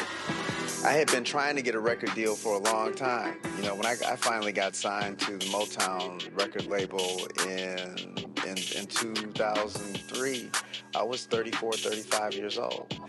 And up until that time, I had been trying to get record deals the traditional way. You know, you record your demo, you record your music, and you send it, you know, to the record labels, or maybe somebody, a friend of a friend, knows somebody that works for, you know, the record label. And really, chemistry that was my last-ditch effort at being in the music business. How long have you been trying? I've been trying since I was a teenager. Wow. You know? And you know. And I'm grateful that it didn't. I'm grateful that it happened when it happened, because I wasn't prepared, you know, as a teenager to embrace all that comes with a career in the music industry.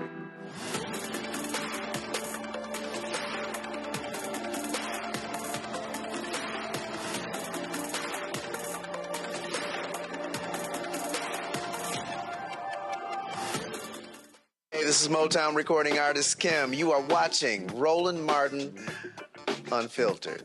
That boy, he always unfiltered though. I ain't never known him to be filtered. Is there another way to experience Roland Martin than to be unfiltered? Of course he's unfiltered. Would you expect anything less? Watch what happens next.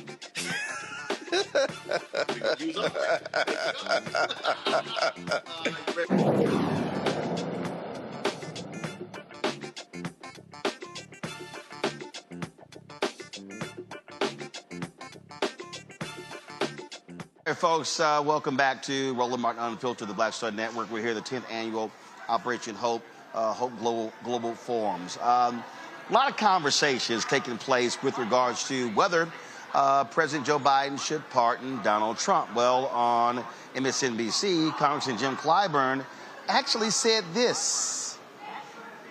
Do you think that President Biden should pardon Donald Trump? And if so, why?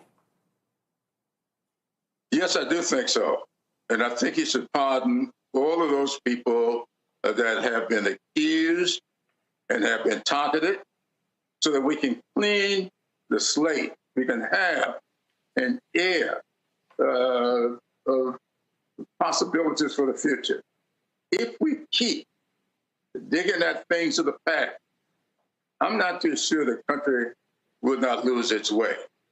Now, remember, President Trump has been indicted, has been convicted on state crime.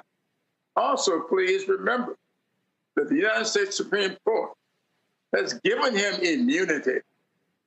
And so I'm asking people who question my thought on this to explain to me how he would be any more insulated by this pardon than he seems to already be by the United States Supreme Court.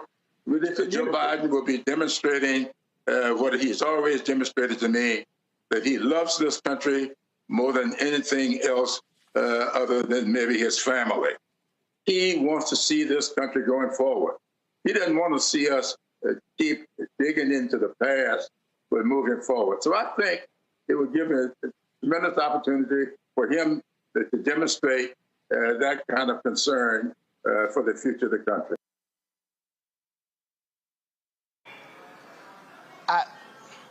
I'm sorry. Look, I got great respect for Congressman Jim Clyburn, but hell no. Absolutely, positively, hell no. And I'm sick and tired. I'm sick and tired of Democrats playing this, we're going to go high, a sense of normalcy. Let me be clear. When Donald Trump lost, he didn't welcome Vice President Joe Biden to the White House like Biden welcomed him, like Obama welcomed him. He didn't do that. Did Trump come to the inauguration for the peaceful transfer of power? Hell no, he didn't do that. But Democrats are, oh no, you know, we have to, for the good of the country, for what's right, and a sense of normalcy. This is not a normal person. So why are we playing this sense of normalcy game with somebody who flouts? Yesterday, Christian Welker of NBC aired an interview with him, and he still refused to concede the 2020 election.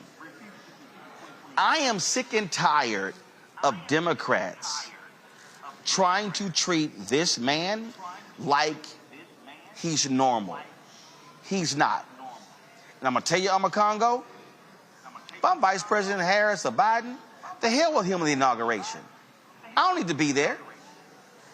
This man flouts norms. This man doesn't care. And Republicans are right there with him. But everyone else is supposed to treat them with deference, with respect, with dignity of office. When he shows none of that, there is no way in hell that Biden should even remotely consider giving this thug a pardon.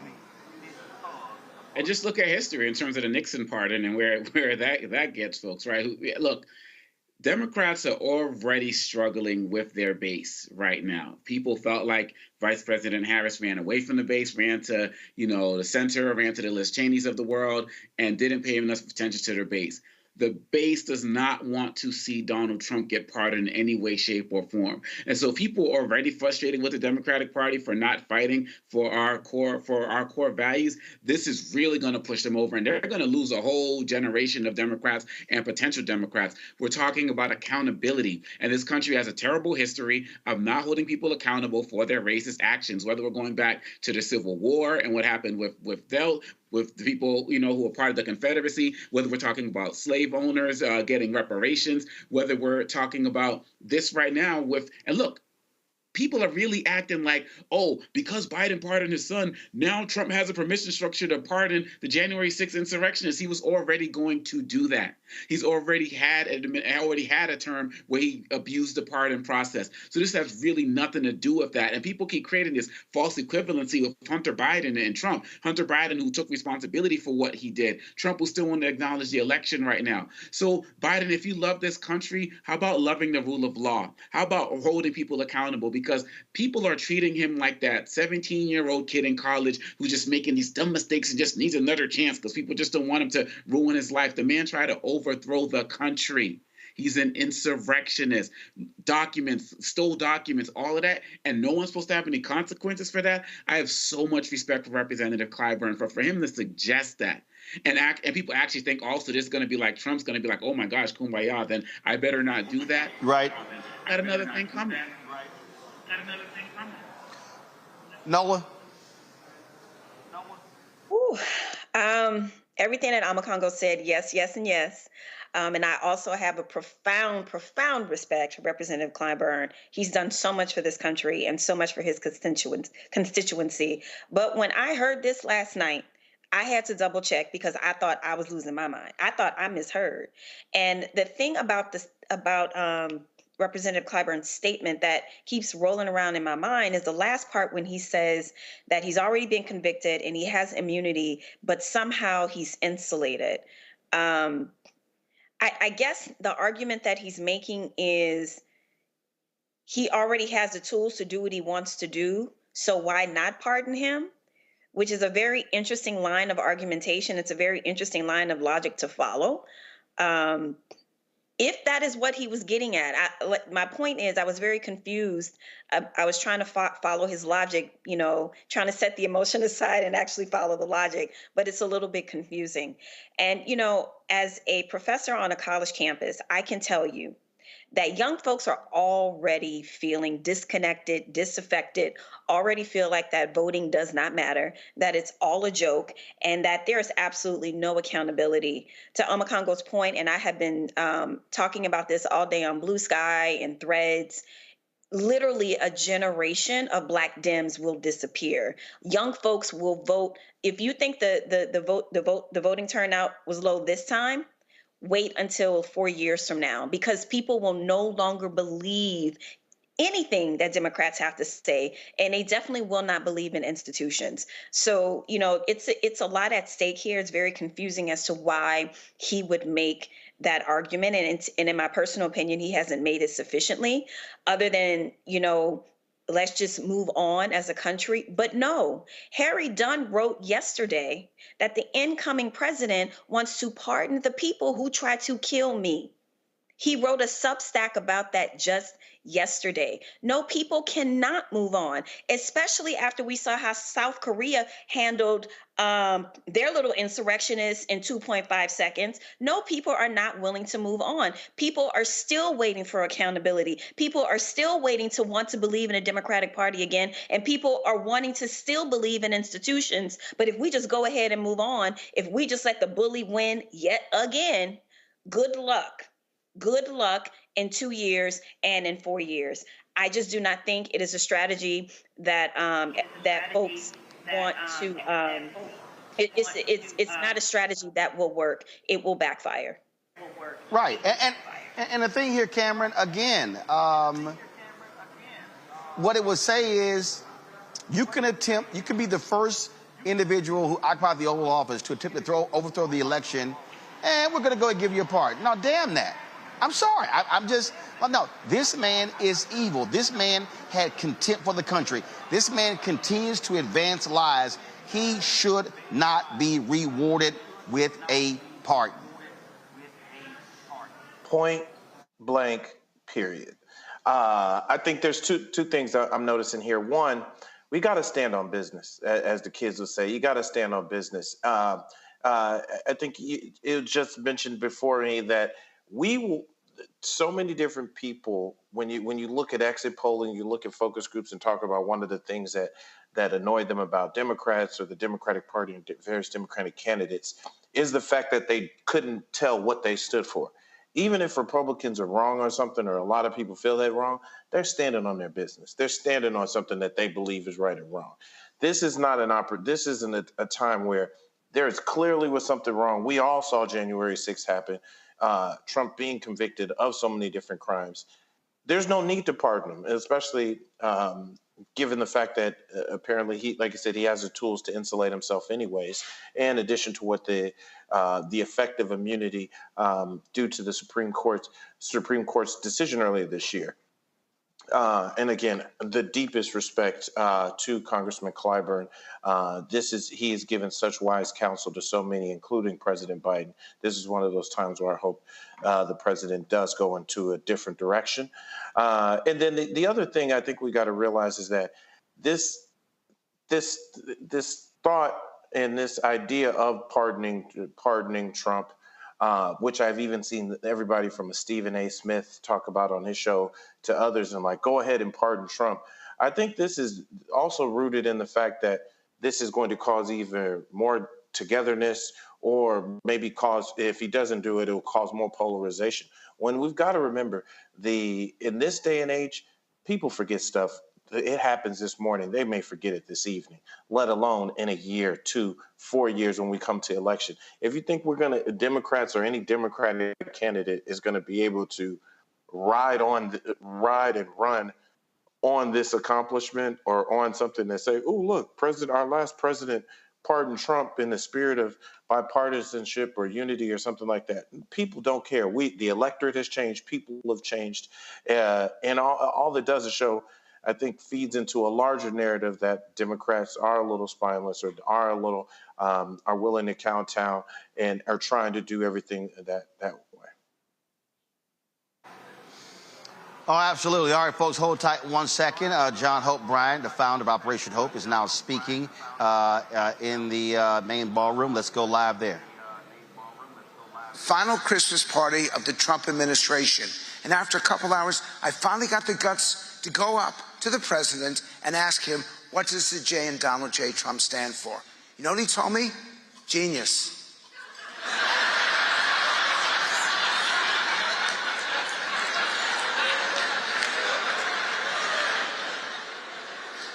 Okay, but we're not doing politics here. One third of the country has actually stopped talking to someone because they disagree with them.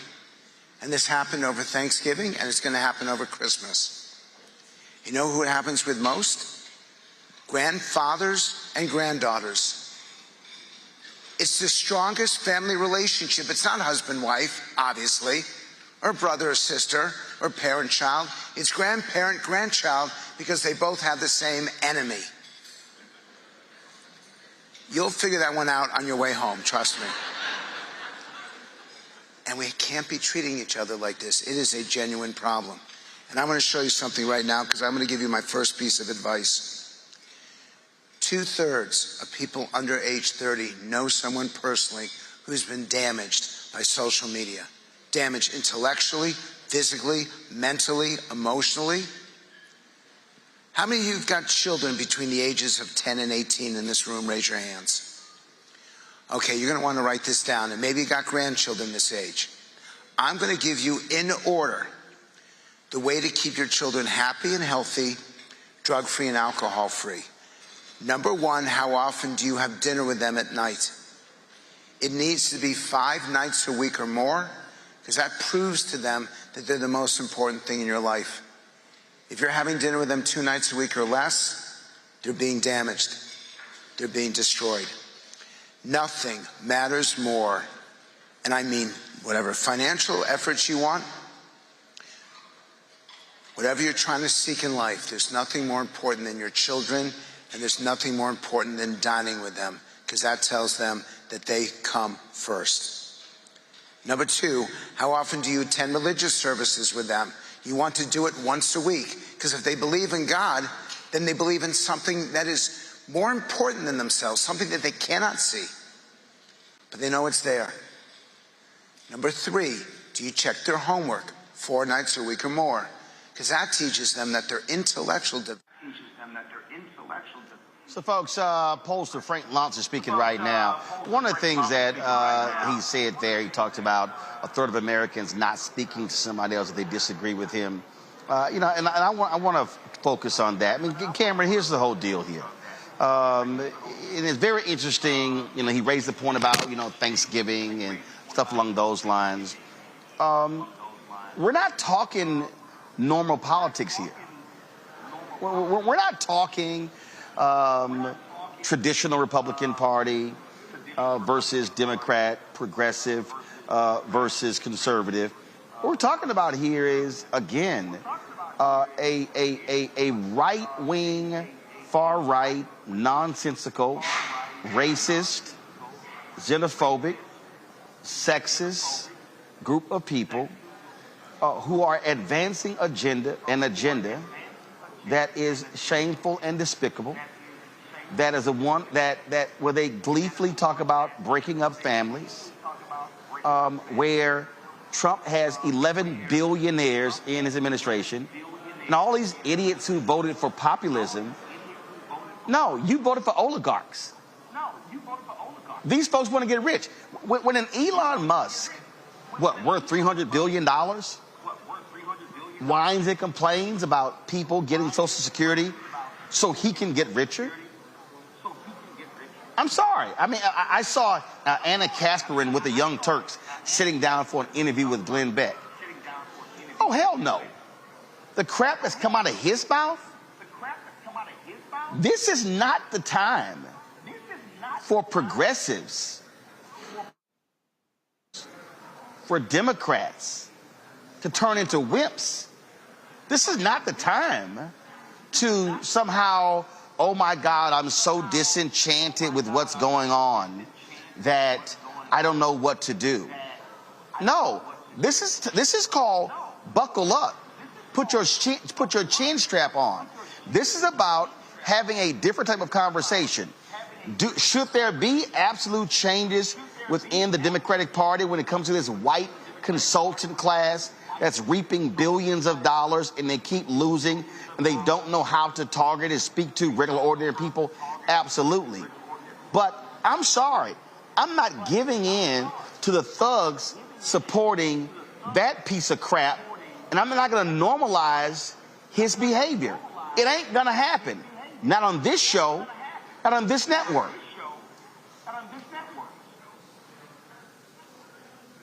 Yeah, Roland, we've got a deep history of working in over the years, and having worked in and for the Democratic Party for 15 years in various capacities. I would say we often hear it's the most consequential election. I think this was one of the most consequential times because it was put on full display. I mean, if as a party, we can't, as a party and on individuals, if you can't realize it's not just that we want to throw norms out because the other party has thrown norms out, so let's meet them where they are. People have changed. Society has changed. People's demands and what people are looking for has changed. And and quite frankly, I think people can handle somebody who speaks a little more direct. People can handle somebody who's willing to challenge the bully, who's not willing to just acquiesce because they want something. They want the niceties of how things used to be. And then this is a chance. I think also you mentioned something about like the white consultant class and so many different folks who we're literally in a place where the way we used to do things clearly does not work and is not working. And we are up against people who have way more financial resources, I would say. I mean, Elon Musk alone, the fact of what he could fund with the money he finds, the money he may fluctuate up and down the stock market in just a week, could probably dwarf what some of Democrats as a party could raise in a year. And he is showing this and willingness to be able to use his money and influence and his power on X and through his various companies to be a microphone for what, as you mentioned, what's going to make him rich? What's going to make him actually financially rich, him and his companies? It does make me nervous as we go into this next cycle. You've seen the Democratic Party has their new chairmanship in those elections that are coming up, and so many different things. You're starting to realize in some of the postmortems of what happened in this last election are happening, and you're not hearing the deep accountability that needs to come from the people who ran these campaigns and who didn't put those investment dollars early to turn out our various coalitions and our various communities, Black communities specifically. It makes me nervous that we're not going to have those same kind of fighters. But as you mentioned, this is not a time to sit back, acquiesce. This is not a time to just let stuff happen, because if we do not even put up the fight in front and willing to, I wouldn't even just say meet them where they at, but we might need to go a little bit lower, because at this time, like it matters, like playing it the nice way and trying to just go back to those traditional norms are going to continue to get our butt kicked in elections. And then if you don't win, you don't govern, and then you really don't protect people. Nola, we literally saw Elon Musk fund a super PAC that was running one type of ad to Jewish voters and another type of ad that would say the direct opposite to Muslim voters. It was a lie in terms of what they were saying. You see what these people are doing. You see how they're operating. And I'm telling you right now, I saw Congressman Roland on ABC yesterday talking about this Doge Department of whatever the hell, this so-called department that Vivek Ramaswamy and Elon Musk are going to be running, looking for efficiencies in government. Let's be real clear. If you want to start with efficiencies in the government, why are we spending billions of dollars going to Mars? That's funding Elon Musk. I mean, all of these people, I'm telling people right now, you're watching, these folks are looking to loot the system. These 11 billionaires who Trump put his administration, they ain't there for regular, ordinary people. They are there to get richer. And it's too bad these folks who voted for Trump don't realize that, because they ain't looking out for you. And so they believe the hype. I mean, so this is the moment where people of conscience should not be running away, getting scared. They should be saying, no, this is how we're going to fight this evil, because, again, the oligarchs, they have invaded the castle. Donald Trump, he is one of them. He don't give a damn about no regular, ordinary person, and he sure don't give a damn about anybody Black. Well, to your point, Roland, this is one of the reasons why when you have groups of libertarians and these different kind of groups within the far right or just on the edge of the right, that voted for Donald Trump, it has nothing to do with what your convictions are. I'm just going to say very bluntly, I think so many white folks showed up for Donald Trump, even if it went against what they truly believe in, is because he makes it okay for them to be white. He makes it okay. He has restored the status quo in a way to where he put us Black folks back on our heels and to say, know your place. And I don't care what people say. They're going to talk about economic reasons all day long, which are false, which is a lie. And they're going to talk about all these different reasons, anti-wokeness, anti-this, anti-that. The only anti-thing that people voted for was anti-Blackness, anti-trans, anti-LGBTQIA. They voted to preserve something that does not include what this panel looks like tonight. So let's just put that out there first and foremost, right?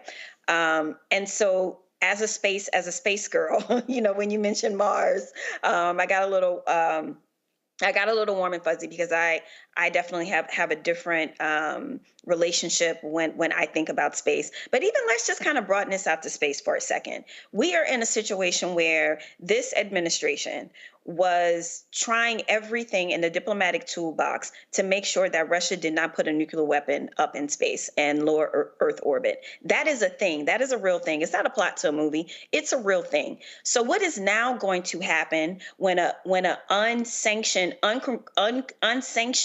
department by Congress is set up for efficiencies, so to speak? What level of diplomatic conversations, what level of safeguards and guardrails are going to be left when you have people who just want to dismantle things so they can make more money? I mean, the threat in space is real, and it matters for everybody's lives every day, because if something happens in space, guess what? Your GPS gonna stop working just like that. So I'm just very curious about how this department that isn't legally sanctioned by Congress is supposed to function. What is that going to look like? How are they going to be given powers to tell federal employees that they can no longer work at their jobs? Like, there are just too many questions, especially about that department in and of itself. And of all the scary things that we are hearing, that's the one thing that really kind of scares me the most. And I'm not gonna lie, Roland, like, we need to really like drill down on this and figure out what it is they are actually up to. Well, it's clear what they're up to. I'm telling you right now, if you want to make any comparison, all you have to do is look at when Putin took over and the oligarchs got their way in Russia. Same thing is happening here. When you look at the expansion, of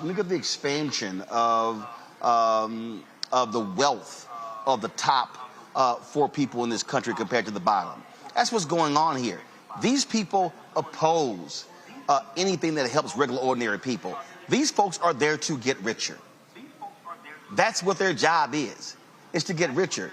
And they ain't gonna fight for anybody who's regular, ordinary. I mean, look, guys, if y'all haven't, look at the idiot who Donald Trump has picked to head the Civil Rights Division of the Department of Justice. Okay, this is the statement that he put out there. Y'all should have it there in the control room. Tell me if y'all have it. And again, this individual here, this is what the statement that went out. I mean, listen, this person is an election denier. This person is an election denier. So I need everybody who is watching to pay attention. The Department of Justice, they are not going to be doing anything when it comes to voter suppression cases. Because Harmet Dillon, this woman right here, look at this. She stood up consistently to protect our cherished civil liberties, including taking on big tech for censoring our free speech, representing Christians who were prevented from praying together during COVID, and suing corporations who use woke policies to discriminate against their workers. Y'all, that's what they're going to be doing. And so I'm just trying to explain to everybody, you're not going to have an aggressive Department of Justice Civil Rights Division focusing on civil rights. They're going to be focusing on religious issues for the far right. They're going to be opposing efforts when it comes to voter expansion. They're going to be supporting election deniers. Prepare yourself for what is coming. And what I am saying here, Amakonga, what is needed, you've got to have people who are staying in this fight, who are willing to stand up and understand what's happening. You know, I saw Mark Elias, he tweet, oh, mainstream media is ignoring what the Republicans are doing in North Carolina. Well, guess what? We're not on this show. We're not ignoring that. And so, and listen, you got a bunch of other progressive shows out there. They've thrown in the hat. There's, I mean, Yank Uger is excited because Elon Musk is taking his suggestions about DOGE. Man, I don't give a damn about that. Elon Musk doesn't care about any of us. You already see that with how they want to attack Medicare. You saw Donald Trump lying on NBC, and Kristen Welker led him by saying, oh, how he saved the Affordable Care Act. No, he didn't. He tried to kill it. That's all these folks do is lie. And I'm telling you right now, okay, if folks want to sit here and just allow these things to happen, all right, we'll see what happens. And you know what? A lot of these loudmouth black folks, okay, yeah, oh yeah, your B1, your FBA, your ADOS people. Yes, let's see what y'all gonna say now. Because see, it's amazing. All these folk had so much smoke for Vice President Kamala Harris, and they so quiet. They real quiet. And a whole bunch of other these loud mouths with YouTube channels who's always talking about what I'm talking about. It's amazing how quiet they are. But y'all so-called fight on behalf of black people, foundational black Americans. But y'all ain't saying nothing about what these folks are putting in place. Yeah, we see y'all. We see what y'all doing. I'm gonna go ahead. This is real talk, man. You know, Tim Snyder writes in his book on tyranny about acquiescence in advance to dictators, and a lot of these networks are doing that. And, you know, you talk about some of these groups that are talking about reparations and the like. I can add a lot of groups who are pro-Gaza, pro-Palestinian rights, as we all want to free Palestine. But I've noticed there's no smoke, you know, being directed towards the Trump administration in the same way they did with Biden and Harris as well. So, again, we're seeing so many people give up and acquiesce. These networks that Meet the Press interview was terrible in terms of just allowing Trump to lie because all of these guys want access. And I'm going to go back to the first point that you mentioned, Roland, about like not caving in to people who say, oh, you got to work with these people, you got to, you know, acquiesce to them and sit with them. You know, it's a James Baldwin quotation that we've all been seeing. We can disagree and still love each other unless your disagreement is rooted in my oppression and denial of my humanity and right to exist. These people don't want trans people to be alive. They don't want our history as Black people to be taught in schools. They don't want LGBTQ people to be able to have relationships. They don't want women to be able to, what are the Fuentes says, your body, my choice. They don't believe in the fundamental right of everyday humans to exist unless it's under their white, male, cisgendered thumb. And we got to fight that in every way, sense, and form. I believe in finding common ground, but people got to want to find common ground with you. And if people want to root it themselves against our existence, then we got to fight it. And for all of those people out there who are going to be silent right now and have all of the smoke for Biden and Harris, and you showed us what you are truly about as well. And so the fact that you on the Black Star Network here is like, we're not trying to interview these guys. We're not trying to be cool with these guys. We're going to be the same people we were before the election. After the election, we're not going to try to switch it up. We need more of that fight in America. We can't have the Clyburns talking about pardoning Trump. We can't have these networks out there trying to get access to Trump and, you know, kissing the ring. If we do that, then we're doomed. Facts. Well, I just think that what you're seeing, you're seeing a lot of people who are giving up, who are disgruntled, who are upset. I get all of that. But the one thing that I just refuse to do, I just refuse to betray the ancestors. I mean, we're sitting here in Atlanta, and I was thinking about earlier, the civil rights leaders who, you know, I saw Ambassador Andrew Young, who's 92 years old. We lost this year so many critical leaders in the last 2 years. When I think about Reverend James Lawson, I think about Harry Belafonte, I think about Reverend C.T. Vivian, Reverend Joseph Lowry, I think about Hank Aaron, I think about, again, so many who are now ancestors. These folks didn't give up. These folks didn't stop. They, I mean, to their last breath, they were fighting. I think about, again, these individuals were 90 and 91 and 92 years old, 95, 96, still swinging, still fighting, not giving up. And I listen, and I'm sorry.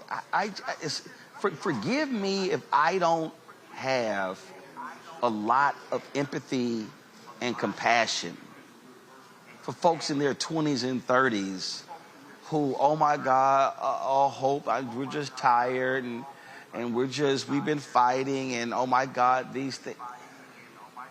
Really? Really?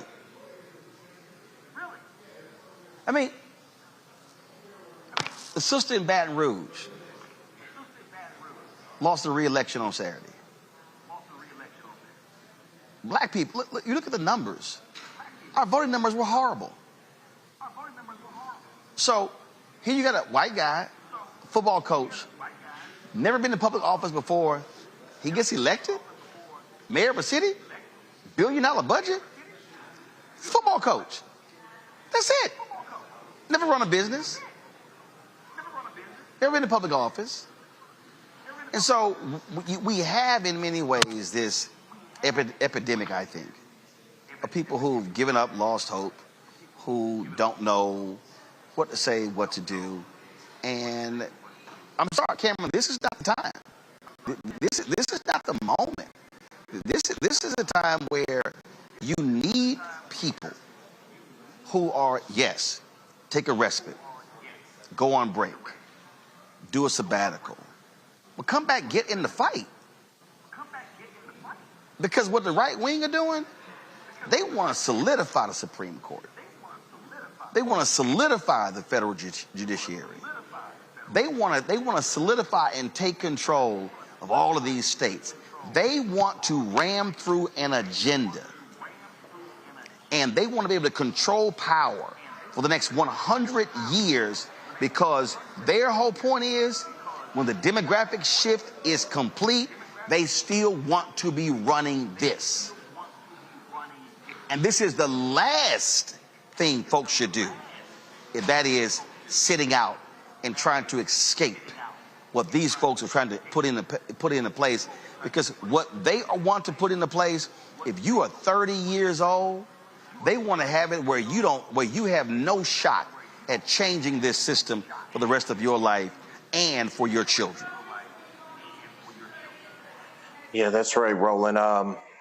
I'll say this as a person who's been fighting and who's been working kind of nonstop for so many years, and knowing so many of my peers and knowing people around the country. I hear you. I do hear them when they say, hey, we've been fighting and this is a lot, and my mental health, and I need to stress. I encourage them to do something right now. We've got maybe 42, 45 days left until the next inauguration, until the next president.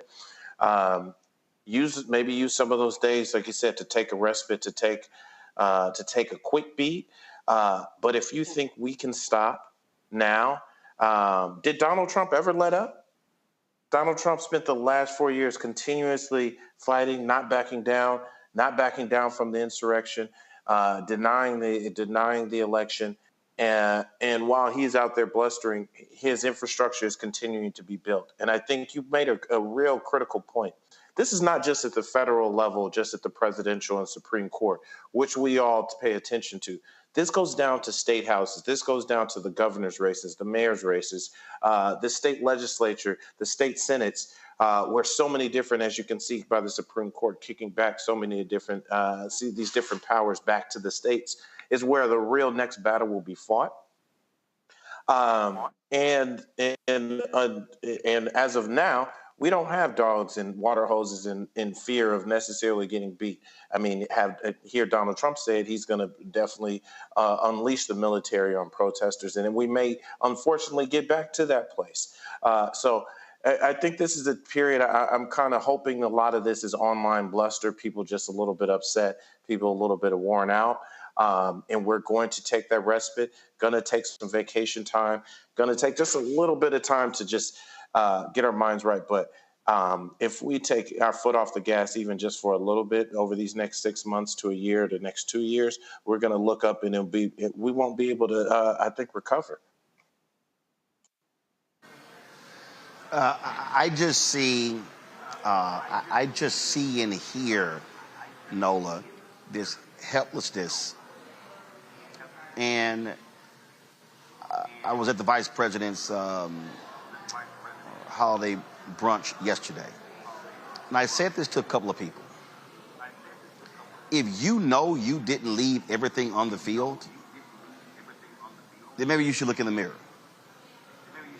Because I think part of this issue here is that we have a lot of people who complain but don't work. People who are expecting others to do more, but they aren't doing anything themselves. And that's what cannot happen. We need folk who are putting in the work. And you don't have your next national election until 2026. But folk had better understand that when we lose a mayor's position in Baton Rouge, you lose power. You lose access to the budget. You lose control of the resources. And in places where black people alone could make the difference, if I sit here and, let's see here, when I look at that election, and look at the numbers. And look who showed up. When you talk about 35% turnout, 34%. And when I know that, again, if 50% of African Americans who are eligible voters in Baton Rouge had voted, Sharon gets reelected. Just black people. So my position, Nola, over the next 2 years, 4 years, when somebody starts whining and complaining to me about something, I'm going to ask them a real question. Did you vote?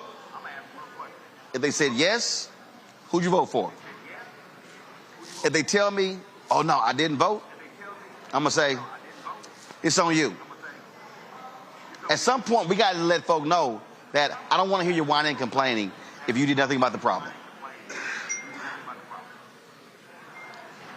Right. I definitely hear that message loud and clear. And as you're talking, I'm thinking about my students who I have very frank conversations with when they wonder about what have we left behind for them.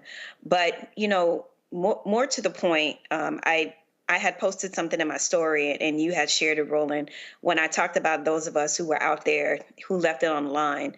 And I truly mean this from the bottom of my heart. You were one of the most hardest working people out there on the campaign trail. I mean, you were absolutely everywhere. I mean, to the point where I would joke and say, like, clearly he has a clone, because that's the only way that I can understand how you could have been in so many places with your cameras ready to go, in the black spaces, talking to black people. But what I will say, as a very proud part of the 92%, talking to a lot of sisters, we are tired, but it's not so much being tired about not wanting to fight. We're tired of business as usual. And that's the thing. It has to be a Kennedy moment. And what I mean by that is it has to be a moment that invigorates the party in such a way that they are going to want to vote. It's going to have to be an extreme sort of pivot. It's going to have to be a Kennedy moment. I mean, black folks who were not voting before that, or the few black folks that could vote, even if they didn't, they got out there and they made sure that Kennedy won, even if they couldn't vote legally. Right? It has to be a moment. It has to be a person. It has to be a team that people are going to want to be excited for at the top of the ticket. And I take all your points about not just what's happening federally, but also at the state and city level. And then another thing is to my earlier point about how many in this country is very clear that they want conflict, that they want violence, that they want war. We have to. Something that we do not want to do. We have to be uncomfortable for a little while. We have to get comfortable with the discomfort of maybe having to think about different ways, to get messaging through, try to figure out different ways how to teach kids civics in a way that they get excited about. We have to organize in a way where our ancestors marched for months to make their point about being able to just sit at the front of the bus. They got uncomfortable. We are too comfortable. So it cannot be business as usual. It has to be an energizing moment to where people actually buy into what the party is selling. And we have to also get uncomfortable. That's a tall order. In 2 years, 4 years. It's a tall order, and it will not be filled by doing business as usual. Congo, I think one of the things that, look, you're going to have the Democrats elect a new chair, and there should be some hardcore demands made by black women and black men of all the candidates and making sure, no. These things have to happen. This is where you begin to say, no, we ain't going to play these games. The New York Times dropped the story of the weekend of what black staffers in Philadelphia just went rogue, creating their own plan, trying to reach black voters. Okay? They had an awful rapport with the campaign. We know what the spending was. We know how atrocious it was. This is where we say, no, hell no. Y'all about to deal with some issues right now and put them on notice and say, to Noah's point, ain't gonna be business as usual. Oh, these four firms that 600 million went through for the advertising, not one of those firms should be even involved in the next presidential election.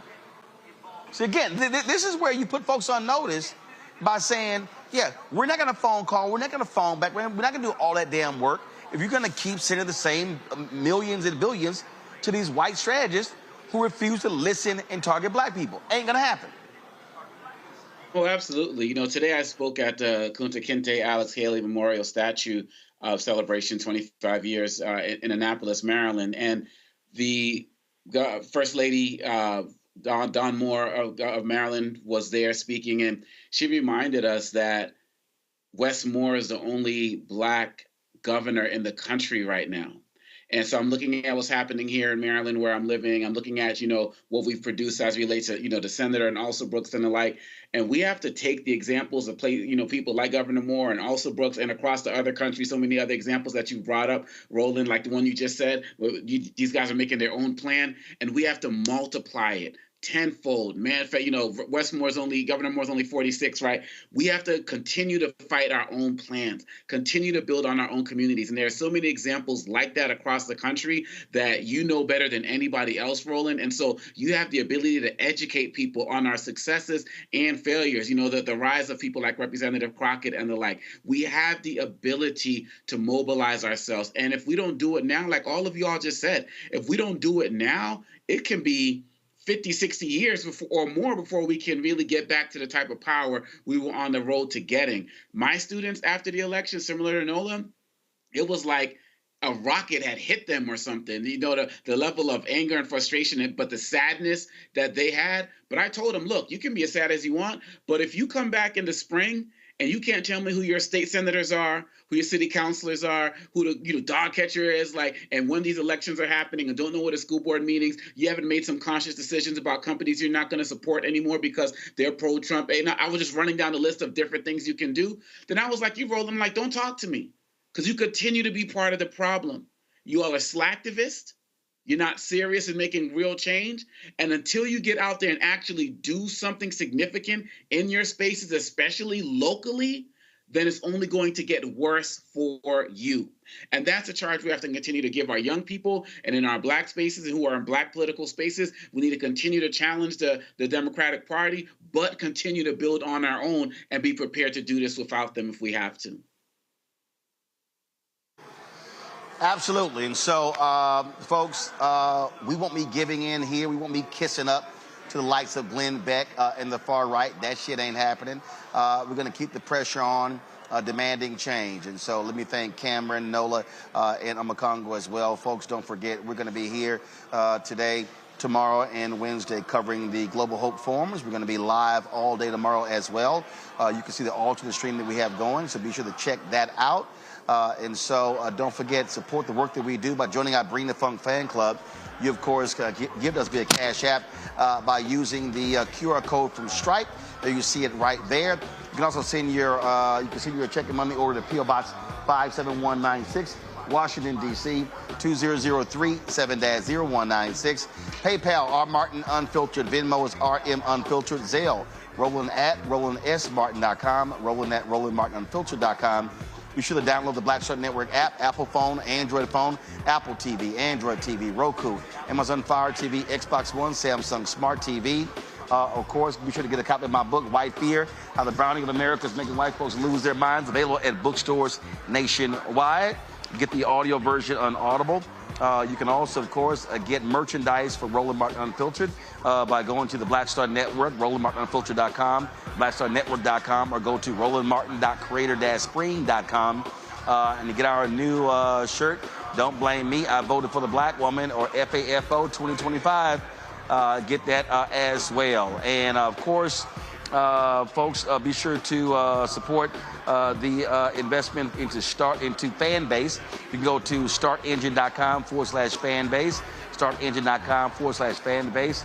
On Thursday at 8 p.m., there's going to be an Investathon, the second one. We're going to be airing it right here on the Black Star Network with Isaac Hayes. So be sure to check that out as well. Folks, that is it for us in Atlanta today on the first day of the Global Hope Forums. And so we appreciate all of you for tuning in as well. We're going to have a number of interviews with a variety of folks tomorrow, so you want to watch out for those. Until then, I'll see y'all tomorrow right here on the Black Star Network. Holla! Black Star Network is here. Oh, no punch! I'm real revolutionary right now. Thank you for being the voice of Black America. All momentum we have now, we have to keep this going. The video looks phenomenal. See, this difference between Black Star Network and black-owned media and something like CNN. You can't be black-owned media and be scared. It's time to be smart. Bring your eyeballs home. You dig?